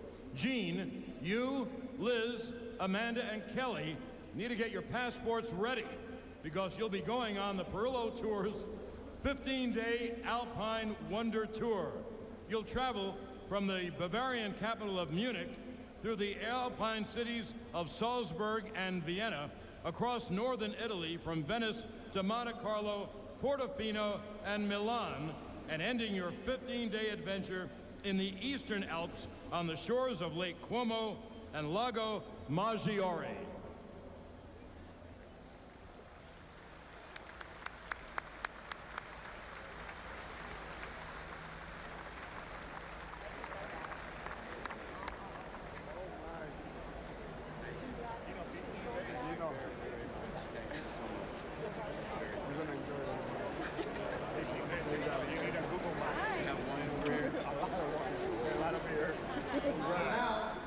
To ask Joe Girardi and the entire 2011 Yankee team to join us on the field.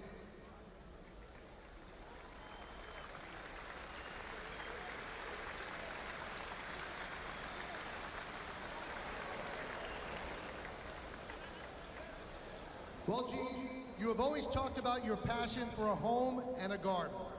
But there was one more thing that you have always wanted, and the team wanted to make your dream come true. Please direct your attention to the center field gate. And on behalf of the entire 2011 New York Yankees, you will be receiving a 2012 top-of-the-line Ford F-150 fully loaded Harley-Davidson edition pickup truck. And you will get to pick exactly which color you want. It's the perfect truck to share with your very own Schrader.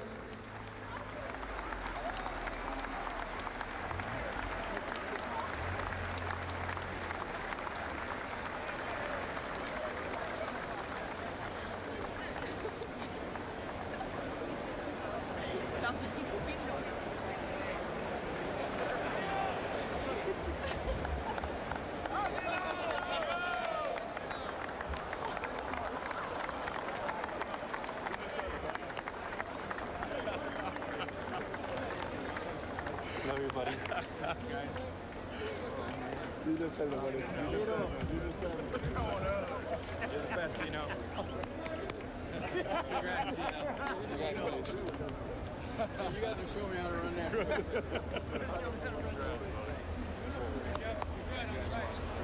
Gino, get in the car. Get in the truck, Gino. Get in there. Get in the truck right here. Get in the truck. Go put a donut in center field. Do a donut in center field. These gifts from everyone cannot totally say what you've meant to the Yankee family for the last 49 years.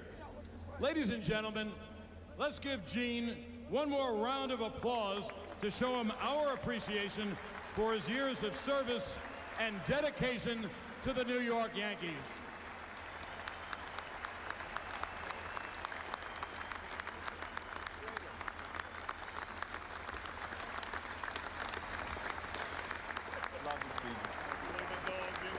Yeah, I'm going to get one just like that. That is yours. That is yours.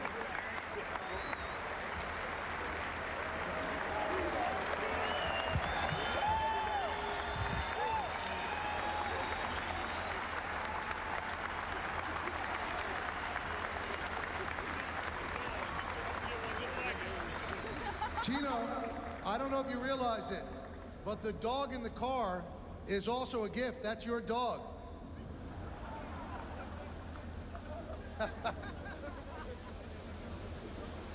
Well, fans, it's almost time to play the 2011 Old Timers game. Today's Old Timers game will be called by Hall of Fame broadcaster Bob Wolf, the longest-running TV and radio broadcaster in the nation, who has called 3 Yankees World Series, including Don Larson's perfect game in 1956, and he recently celebrated his 90th birthday, so happy birthday, Bob. And Bob will be joined by John's radio partner, Susan Waldman. Bob and Susan will take over the call of the Old Timers game shortly. We hope you enjoyed the ceremonies, and now it's time to enjoy the game, everybody. Well, John Flaherty back in the broadcast booth, and a very emotional Gene Monahan down on the field with his beautiful family. Yankee old-timers enjoying that tribute to Gene, longtime Yankee trainer, going to retire after this season. I think Michael Kay said it best. If you have not met Gene Monahan, you're missing out. This guy has just been a true Yankee for 49 years. And as a kid growing up, idolizing Thurman Munson, I talked to that man a lot about what Thurman was all about, what type of person he was, and just a great link to the Yankees of the past, to the Yankees of the present. Gene Monahan, obviously very emotional. But we're going to take a break, and we're going to leave you with some images of a great ceremony. Michael Kay will join me, and we will bring you the 65th Old Timers Day from Yankee Stadium.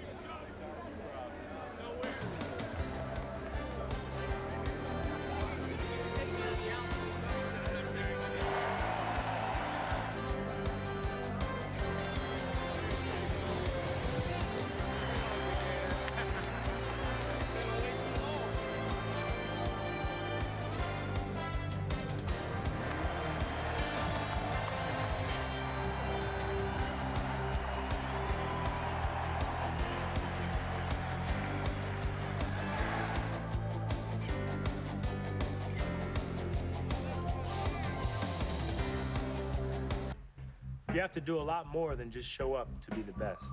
It takes drive, it takes dedication, and a lot of hard work, day after day after day. Whether you're trying to be the best on the ball field, in school, or working to build the best cars and trucks in America. Now you can lease a new Ford Fusion for $159 a month. That's just $159 a month. What does it take to be the best? You have to believe that good enough just isn't good enough. This can doesn't tell the temperature. You don't need help operating a beverage, so the mouth isn't any wider. There's no special window to discover whether or not it's cold. You have hands. And there's no swirling sci-fi neck for enhanced. Today's Old Timers Day special on Yes is presented by Ford. Check out the best-selling vehicles with the best values in America. Drive one at your Tri-State Ford dealer today. John Flaherty back in the booth. Michael Kay will join me in a few minutes. We'll bring you the Old Timers Day game out on the field. But right now we have Jack Curry down on the field with a special guest. Jack? Thanks a lot, John, and I'm here with David Boomer Wells, and I'm starting off with a guy who loves to talk and loves to get this adulation from the fans. What was it like to hear that ovation again? Wow, I was blown away, to be honest with you, Jack. It's something that, you don't expect something like that. There's some David Wells fans out there still, but, the ovation I got, it gets you choked up a little bit. I can imagine if you got one like Bernie. And then Yogi on top of that, those are tearjerkers right there. And Joe Torre got a great one, well deserved. And, but I was still looking for Paul O'Neill's. Where the hell is he? He's an old timer and he's not here. What the heck's going on with that? That's a great question, and we'll have to text O'Neill. He was in Cincinnati. He's not here today, but there are a lot of guys who are here. You're one of them. I have to ask you this. I watched you throw batting practice in spring training, and you're throwing strike after strike after strike. When you get out here on a day like today, do the juices start flowing? You think, man, I could come in late innings. Maybe I could get some lefties out. Yeah, but that's where the knowledge comes in, knowing that you feel you can, but don't try it, because then you won't be able to, take care of yourself for about a week. I threw a high school game, our alumni, a couple months ago, and it took me literally a half hour to get out of bed the next day. So, yeah, just go slow. Throw knuckleballs at these guys. Make them look bad that way. David Wells is here. He's got the APB out for Paul O'Neill. Michael, I'm going to send it back to you. Thanks a lot, Jack. You never know with Paul. I guess he doesn't consider himself an old-timer, but it's been a great day so far. The emotional level just really went through the roof with Gene Monahan and the special ceremonies. And let's go back down to the field, and Kim Jones is with a special guest. Thank you, Michael. I'm with Darryl Strawberry, and what is your reaction to what we just saw? Well, it's incredible. It's always incredible what goes on here in the Yankee organization. And like I tell people all the time, this organization is such a family organization, and the boss has made it that way from the time of him coming over and taking over, and me coming over, and other players coming over, being a part. They never forget about you, and they love you. They care about you. They care about you deeply, and it's just a great opportunity to always come back here and be a part of what this is about. To be a 4-time world champ, 3 of them in the 90s. Is today particularly meaningful to you, Darryl, to see some of the guys who came back, including Bernie and Joe Torre? No question. You know, the guys I played with, Tino, Charlie Hayes, Bernie, but more especially you see Joe Torre. You know, Joe Torre was the leader of what we was all about, and I think that's why we were so successful and so dominating as a team, because he kept the clubhouse together. You know, you had a lot of egos that could have been running through the clubhouse, but, you know, with him there, you know, the egos wasn't flying and everybody was playing a role and we was just going out winning. Didn't matter who got the job done, as long as we got it done as a team. I don't know the last time I've seen so many smiles and hugs in this dugout and on this field. You guys are genuinely thrilled to be with each other today. Well, we love each other. I mean, we always kid. I mean, all of us that played together and put on this Yankee uniform, we took a lot of pride in playing for the Yankees and the tradition of the Yankees and what it means to be a Yankee. When you know about New York and being a Yankee and playing for the Yankees and having an opportunity to be successful, the city will always love you. The fans were always great to you. But most of all, you know, it's the teammates, the guys you play with. You know, we appreciate each other. We appreciate the effort that we gave every day. We appreciate you for being here. Darryl, thank you so much. All right, thank you. Michael, back to you. Darryl Strawberry and Kim, thanks a lot. Kim, so a really special day, John, to tell you the truth. It was amazing, and, you know, the ceremony for Gene Monahan, and you obviously were a member of this team, and you know how Gene loves his players, and the players also reciprocate that. I thought the Yankees handled that beautifully. No, you know, and first off, the whole Bernie Williams coming back, Lou Piniella, Joe Torre, that was fantastic. And then, you know, the reception that Gino got was just incredible. And again, the Yankees, they step up, they do it the right way. Proud of the present-day team, you know, giving Gino that pickup truck. And I thought it was just a perfect day with Yankee legends from the past like David Cohn and the present-day Yankees enjoying Gene Monahan and celebrating his great career. And I think what you're seeing right now, John, is as the 96 team, most of those players are retired. Derek Jeter obviously is not, and Jorge's not. But the bottom line is you're starting to see those players now come back. And, you know, growing up, the teams that we cheered for, you know, when Joe DiMaggio came out, Mickey Mantle, now there's a whole layer of players, a new layer of players that people fall in love with and want to tell them how much they missed them. Jack Curry is with one of those Yankees right now. Hey, Michael, this is going to have to be quick because Mike Stanley's about to go on the field. But, Mike, your thoughts on being back here? Oh, it's great. It's the first time back to the new stadium. Kind of the same feel when you're on the field. Kind of walked around the concourse, completely different, but it's just such a great atmosphere to be back in the Bronx again. And Yankee fans want to know, you coached Dante Bichette Jr. in Little League. Quick scouting report on the Yankees' first pick this year. He's going to be a great player, great power. Probably end up, you know, in a corner somewhere in the outfield or in the corner, third base, something like that. With just great power, great kid, great work ethic. He's going to be a Yankee sometime soon. Mike, thanks for the time. Get on the field, man. Michael, John, back to you guys.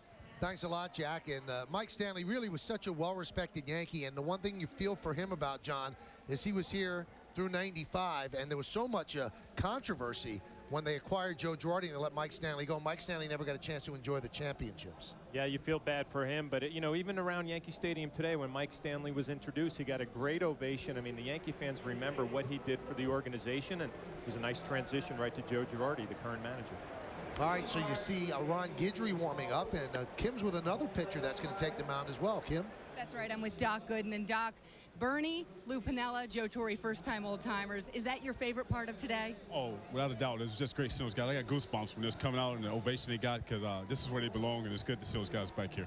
You were just posing for a picture with Darryl Strawberry, who we just finished with here. How nice is it to get to see all of those guys again, especially Darryl? Well, that's what it's all about, especially Darryl. We shared so many moments. I mean, we started, well, he came up a year before me in '83, and for us to be with the Mets and then come here with the Yankees and win a World Series here also, it was a tremendous feeling, and any time I went Darryl, it was a great day. We're going to see you on the mound in just a moment. You ever think back to that no-hitter in '96? How many times do you think through that again? All the time, especially when they show it, and then this year being the 15-year anniversary of it, as well as the '96 World Series, and think about it a lot, and then putting on the uniform again, you get those goosebumps back again, and just great feelings to share with the fans. Doc, we're so happy you're here and doing well. Thank you so much. Thank you. Thank you for having me, Kim. Michael, back to you. All right, thanks a lot, Kim. Now, I'll give you a little inside info here, John. Doc said that if he faces Strawberry, he might buzz him. Wow. Yeah, he might go up and in. He says he's got 2 pitches in his arm, 1 fastball up and in, and he's going to drop the hammer. Well, I'm wondering, have we ever had a bench-clearing old-timers day game? Never. I mean, it could happen hope we don't today. have it, though. I don't want to see that. I don't want to see that. So Rick Cerrone's going to get ready to catch for the other side. Right now, you've got Guidry warmed up by Mike Stanley. That's an important part of these old-timers day. You have to have somebody to catch. Mike Stanley, none better. I mean, power hitting, right-handed hitting catcher. And who better to start this game on the mound than Ron Guidry, who has the perfect mechanics from the left side. We got a great shot as Pete Stendel is right behind him with the camera. Hope he doesn't get with a line drive. And Oscar Gamble is going to lead off against Ron Guidry. Oscar Gamble does not have the throw that he used to have as a player, but he can still use that lefty stroke for this ballpark. See how competitive Gator's going to be this afternoon with his first pitch, always known for his nasty slider. A little bit outside.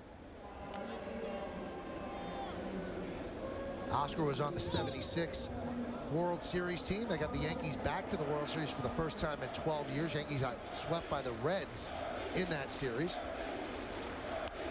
And Oscar, skies one the other way, and that's going to dunk in for a base hit. Everything's kind of in slow motion in these games, and that's the way it should be. You don't want to see anybody getting hurt. So Oscar reaches first with a bloop single to left, and that's going to bring up Jesse Barfield. Jesse Barfield was involved in the trade that sent our colleague Al Leiter to Toronto. And that was in 1989. Barfield came from the Blue Jays. Al went there.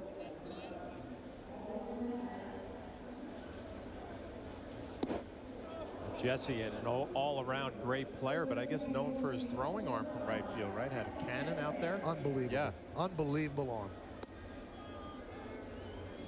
He wants to get the right pitch. Jesse, in the last couple of years, has had severe knee problems. Now he's feeling a lot better. Got himself in a pretty good shape, so he feels good about being here. That one is skied deep to left field, and I mean deep. Mickey Rivers going to give it a look, and it's going to roll all the way to the wall. Now the challenge, will Oscar Gamble be able to score? I don't think he will. Jesse Barfield is going to stay at first, and the Clippers, as they're called, have runners on the corners and nobody out. Well, Jesse Barfield getting some extension right here. Drives this ball a long way. It could be the longest single at the new Yankee Stadium. Looks like we're going to have a pitching change. Old timers, yes, Mo. That's perfect right there. Knob leads, the bat head follows, good extension. Boy, you never forget, it's like riding a bike.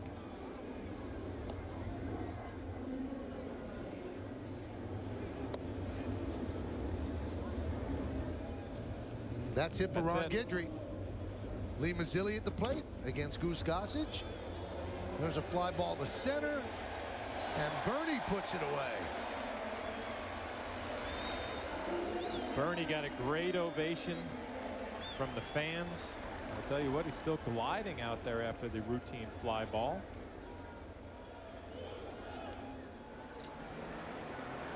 And here's Joe Pepitone. Goose Gossage still pops the catcher's mitt. Yeah, I'll tell you what, if there's a line drive hit off of Goose Gossage, he's going to turn it up a notch. You can hear Joe Pepitone. Got to loosen those muscles up. You haven't played in a long time.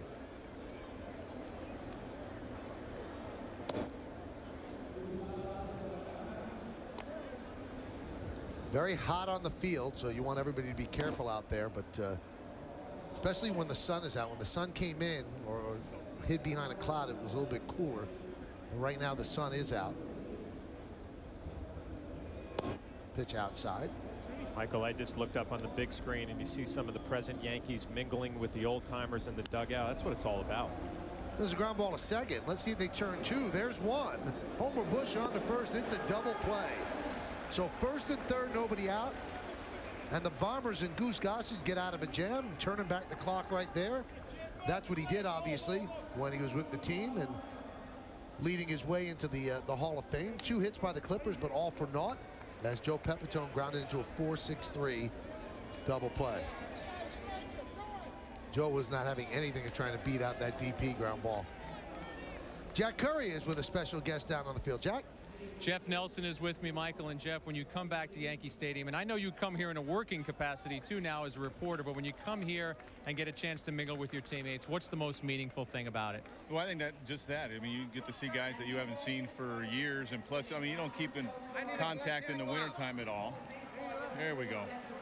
There's Boomer Wells just ignoring the fact that we're on live TV, but we'll keep moving. And that always, you never miss that either.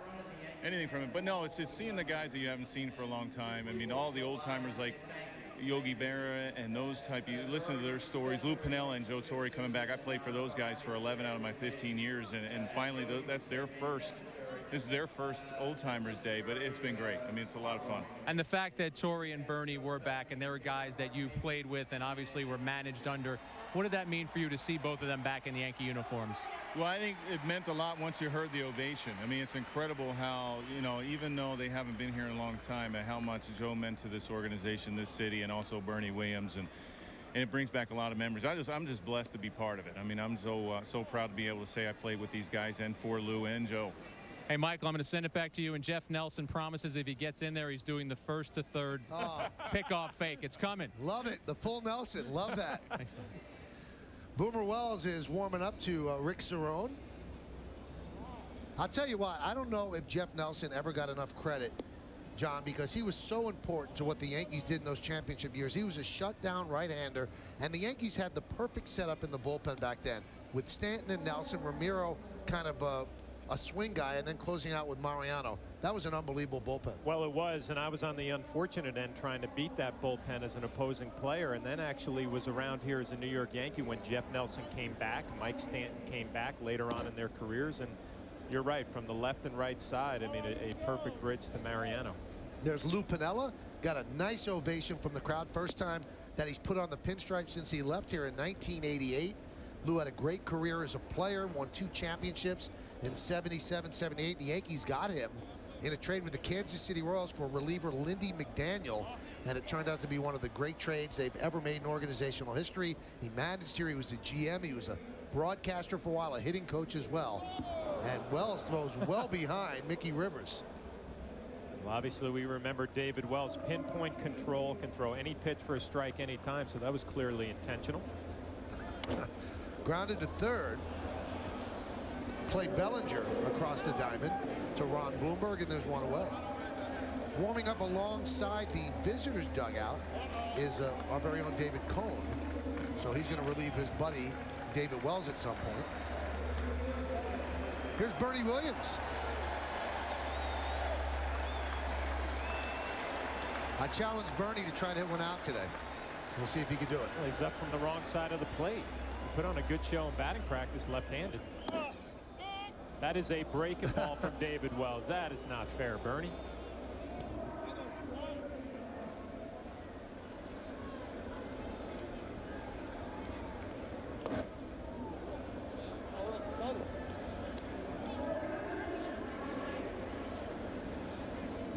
Wells still has that perfect form. And a lot of people actually say that he's in better shape now than when he played. He looks great.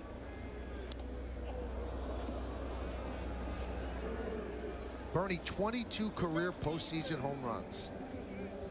He came up big in big spots.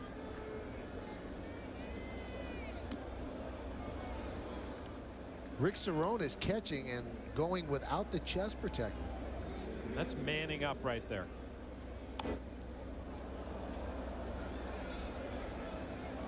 Catchers put their bodies on the line every day. Rick Cerrone doing that this afternoon in the Old Timers Day game.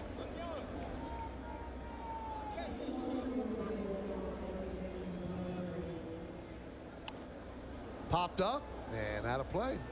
Some fans getting Bernie Williams souvenirs. Well, great to see Bernie back, and you know, one of those great teammates, really quiet. You know, Michael kind of kept to himself, but you're right, big time gamer, give you that big hit when you needed it. That one is drilled deep to left center field. He crushed that one, and it's going to go all the way to the wall. We're not going to see the old Bernie motoring. Look, Pete Stendel's keeping up with him as Bernie gets himself a double.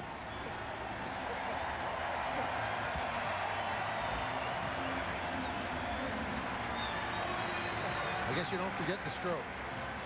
Nice to hear the burn, baby, burn over the loudspeakers here. Again, it's like riding a bike. Textbook right there, Bernie Williams. It's back a lot of nice memories for Yankee fans. And they're going to give him the ball. And he's going to keep it. His first Old Timers Day hit. So David Cone will now relieve his buddy David Wells. And Coney's going to face Roy White. Roy White, and John said this in the introduction, really one of the quiet leaders of the 77 and 78 Yankee team. Grounded foul. Solid left fielder. Switch hitter. And was here through the bad days when the Yankee organization went down after 64, and he grew into that championship team, and he was a big part of it. Good to see Roy White. And they throw across the diamond to get Roy as Bernie Williams moves the third. You know, Michael, it's great to see Roy. He was a coach here when I was a player, but as a kid growing up in New York, that was one of those stances that you always tried to imitate, right? Tucking the feet in there. Here's Tino Martinez. Tino got a huge ovation from the crowd, and he will dig in against his buddy David Cone. That's 2 foul tips. I quit. He doesn't need foul balls without a chest protector. 2 foul tips. I'm done.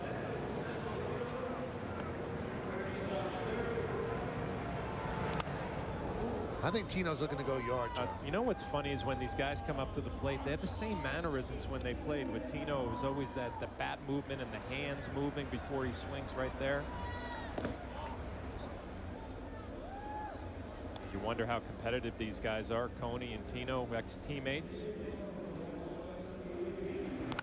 That one's drilled deep to right field. There it goes. See ya.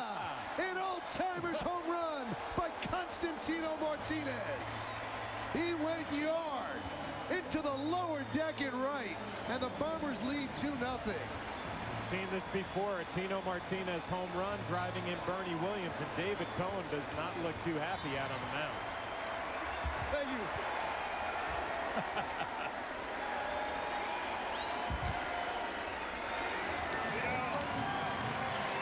I think, John, that Tino would have liked hitting here. Well, he liked hitting at the old stadium, and this place no different. A hitter's paradise for lefties. We're going to get another look at it. Up and in, maybe belt high and in.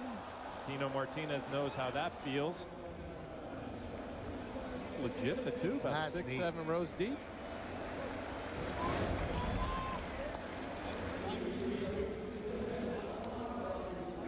There's Lou ready to greet his Tampa native and neighbor as the Bombers take a 2-0 lead.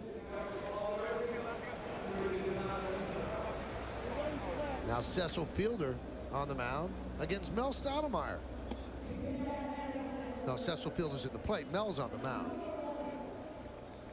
People remember Mel Stoudemire as the pitching coach of the Yankees during the championship years, but he was a great pitcher for the Yankees. Came up at the end of the '64 season and really was one of the bright spots on the teams that were not good in the 60s and suffered an arm injury, but really an outstanding right-hander, sinker baller, and was outstanding at what he did. Cecil Fielder grounds out.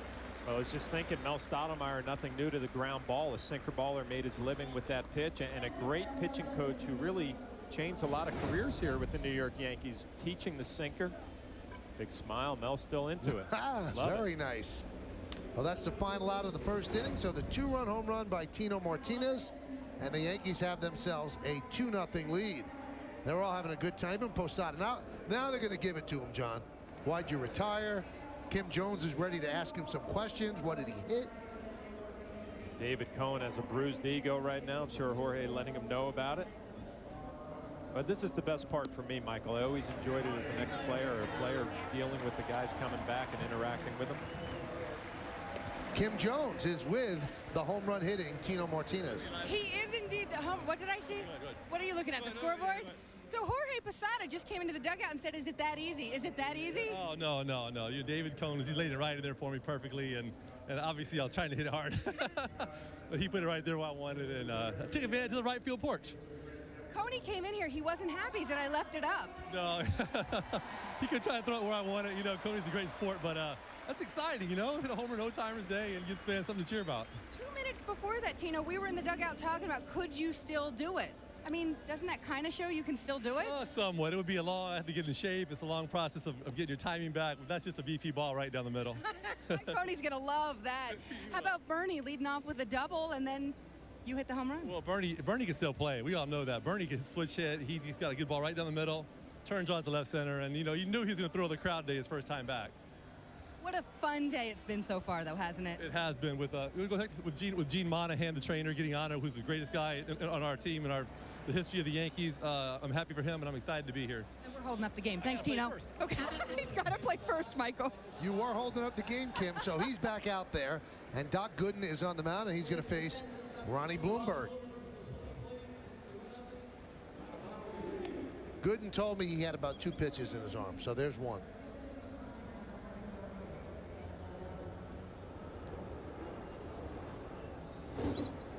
He's going to go past his limit. That was his pitch count.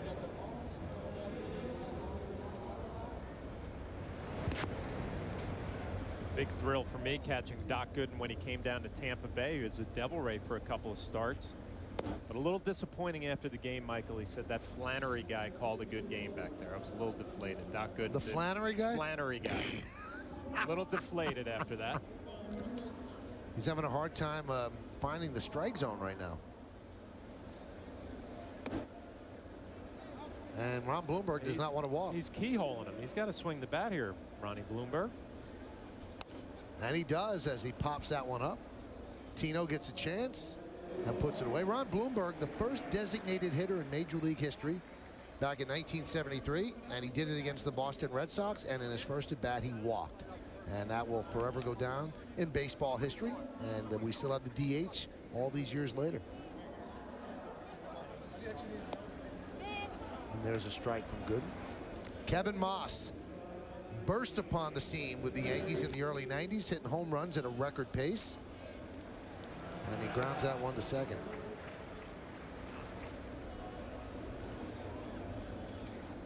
He doesn't look any different than when he broke into the big leagues. Nice and great shape. Now what happened with him? I mean, he hit a bunch of home runs. Has the league figured him out? I think the league figured him out. There was a hole in his swing inside, and he never really covered it up, and they exploited it. But when they didn't know him, everything that they threw, he seemed to hit into the right field seats. New pitcher is Jeff Nelson, and Rick Cerrone does not want to face Jeff Nelson because Jeff Nelson can still throw. It's a bad matchup for Rick Cerrone right here. This is a bad draw. The guy goes behind the plate, catches a few innings. This isn't fair. Now, Jeff told Jack Curry he was going to do the first to third fake, but there's nobody on base.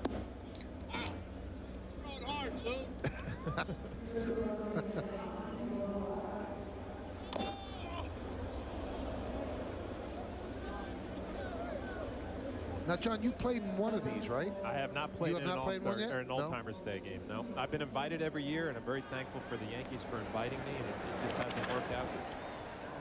Cerrone grounds one to short. And across the diamond for the final out. So Jeff Nelson gets the final out of the inning.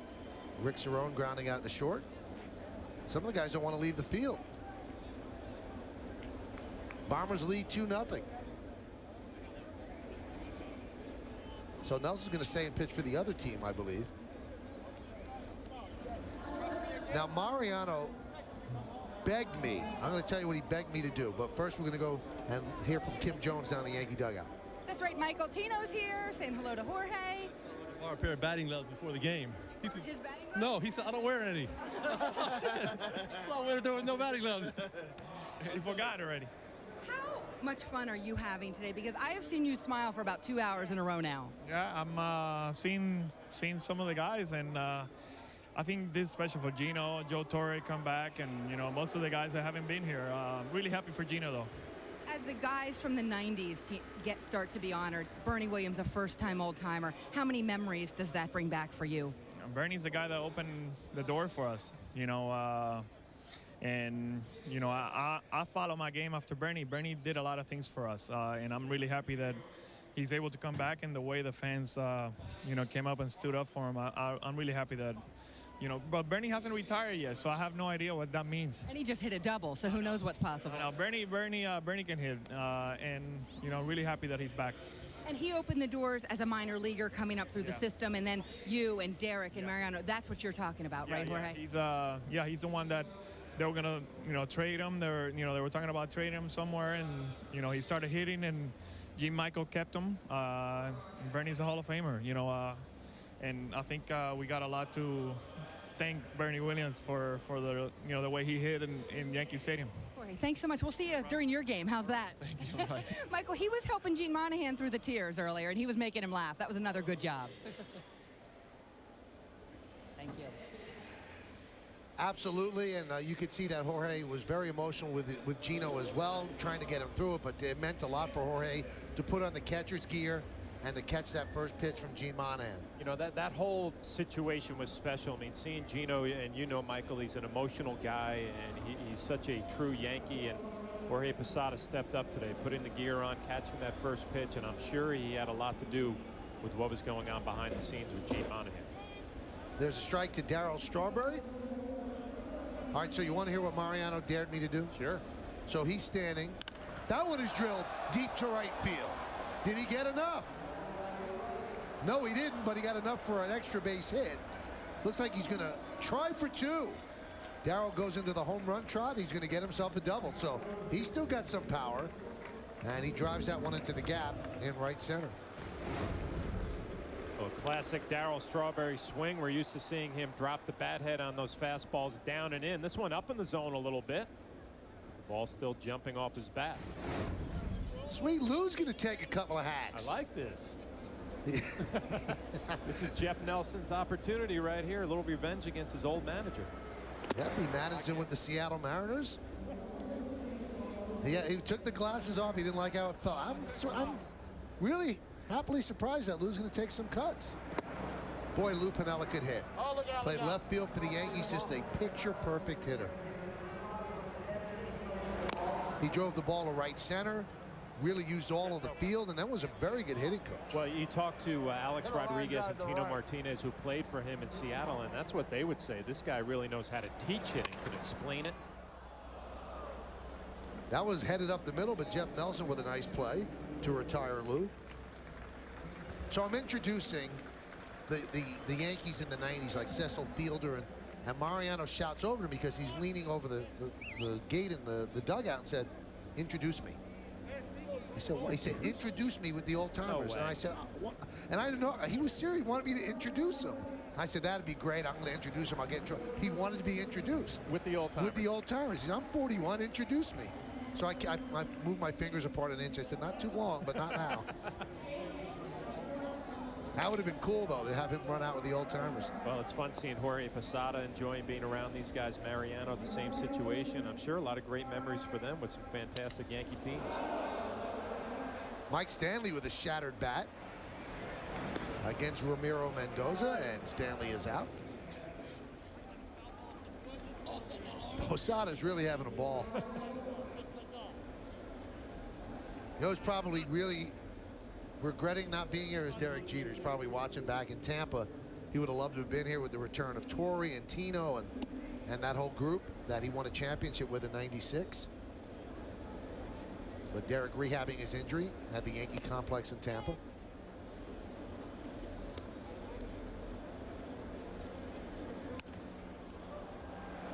Brian Doyle with a fly ball to right field. And Jose Cardinal with the catch. And by the way, it's Derek Jeter's 37th birthday today, so we wish him a happy birthday. And our thanks to Ford for participating in today's Old Timers Day special.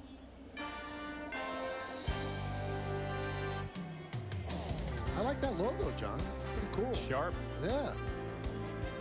Now, I don't know if that was the last out. As they try to figure it out, here's Jack Curry with Gene Michael. Michael and Stick, you've been a player, a manager, a coach, a general manager with the Yankees. You've also been a frequent old-timer participant. What is the best part about this for you? Old Timers Day is the most fun of all. More fun than playing or managing or coaching or anything. It's a lot of fun seeing everybody come back here. I enjoy it. And, you know, these players want to hit high up in the lineup, but they got to give me a little extra money if they want to hit in the third, fourth, and fifth spots. So they were giving you some grief there in the third base dugout? They were a tough team to manage today? Before the game, yeah, they all want. Some of them don't want to play in the outfield. They want to hit. So we'd have about 8 DHs if they had their way. And now when you see a guy introduced and see the guy go out on the field, do you in your mind automatically say, I remember in '96 when he did that for us, or I remember in '98 when he did that for us? A lot of them, I can remember how good they were in the outfield. Now they're a little slow, a little sluggish. Their arms aren't so good. I remember a lot of things about the past. A lot of the players that were really exciting players, like Mickey Rivers could fly. He still runs good for his age, but I remember how well he ran. Michael, this guy doesn't get enough credit for all the Yankee success. Gene Michael, I'm going to send it back to you guys. I couldn't agree with you more, Jack. He is the architect of everything that has taken place here, and obviously the people that followed him, Bob Watson, and now presently that man Brian Cashman talking with Joe Torre and Mel Stoudemire. Gene Michael started it, and he started to emphasize the on-base percentage, acquiring players like that, made some big deals, hired Buck Showalter, set the groundwork, and I'll tell you what, John, he really did put all of this in motion, and he's as much of these 5 championships as anybody else. Yeah, I guess more importantly, preaching patience, right? With some of the young players coming up through the system, it's going to take some time, but they will be able to produce at the big league level, which they did. And he held off when Yankee owner George Steinbrenner wanted him to trade Bernie Williams, and he said, there's nobody that really wants him. And I said, did you really try? He goes, no, I didn't try, but I had to tell him something. But, you know, he and Buck Showalter really dedicated themselves to making the young players come up and make them do the work and make them change the Yankee veneer. And they did with Bernie and then Posada and then obviously Jeter. And the rest, as they say, is history. They made the trade for Joe Girardi, and he came in and caught in '96. And that's the way this Yankee most recent dynasty has been built. Guy on the mound is a guy that the Yankees are looking for. Pat Kelly's going to dig in, but it's Aaron Small. Everybody wants an Aaron Small. Everybody wants Brian Gordon to be Aaron Small. He's the guy that the Yankees found out of nowhere, and he went 10-0. You know, it was great to see him get introduced, and he was a special guy.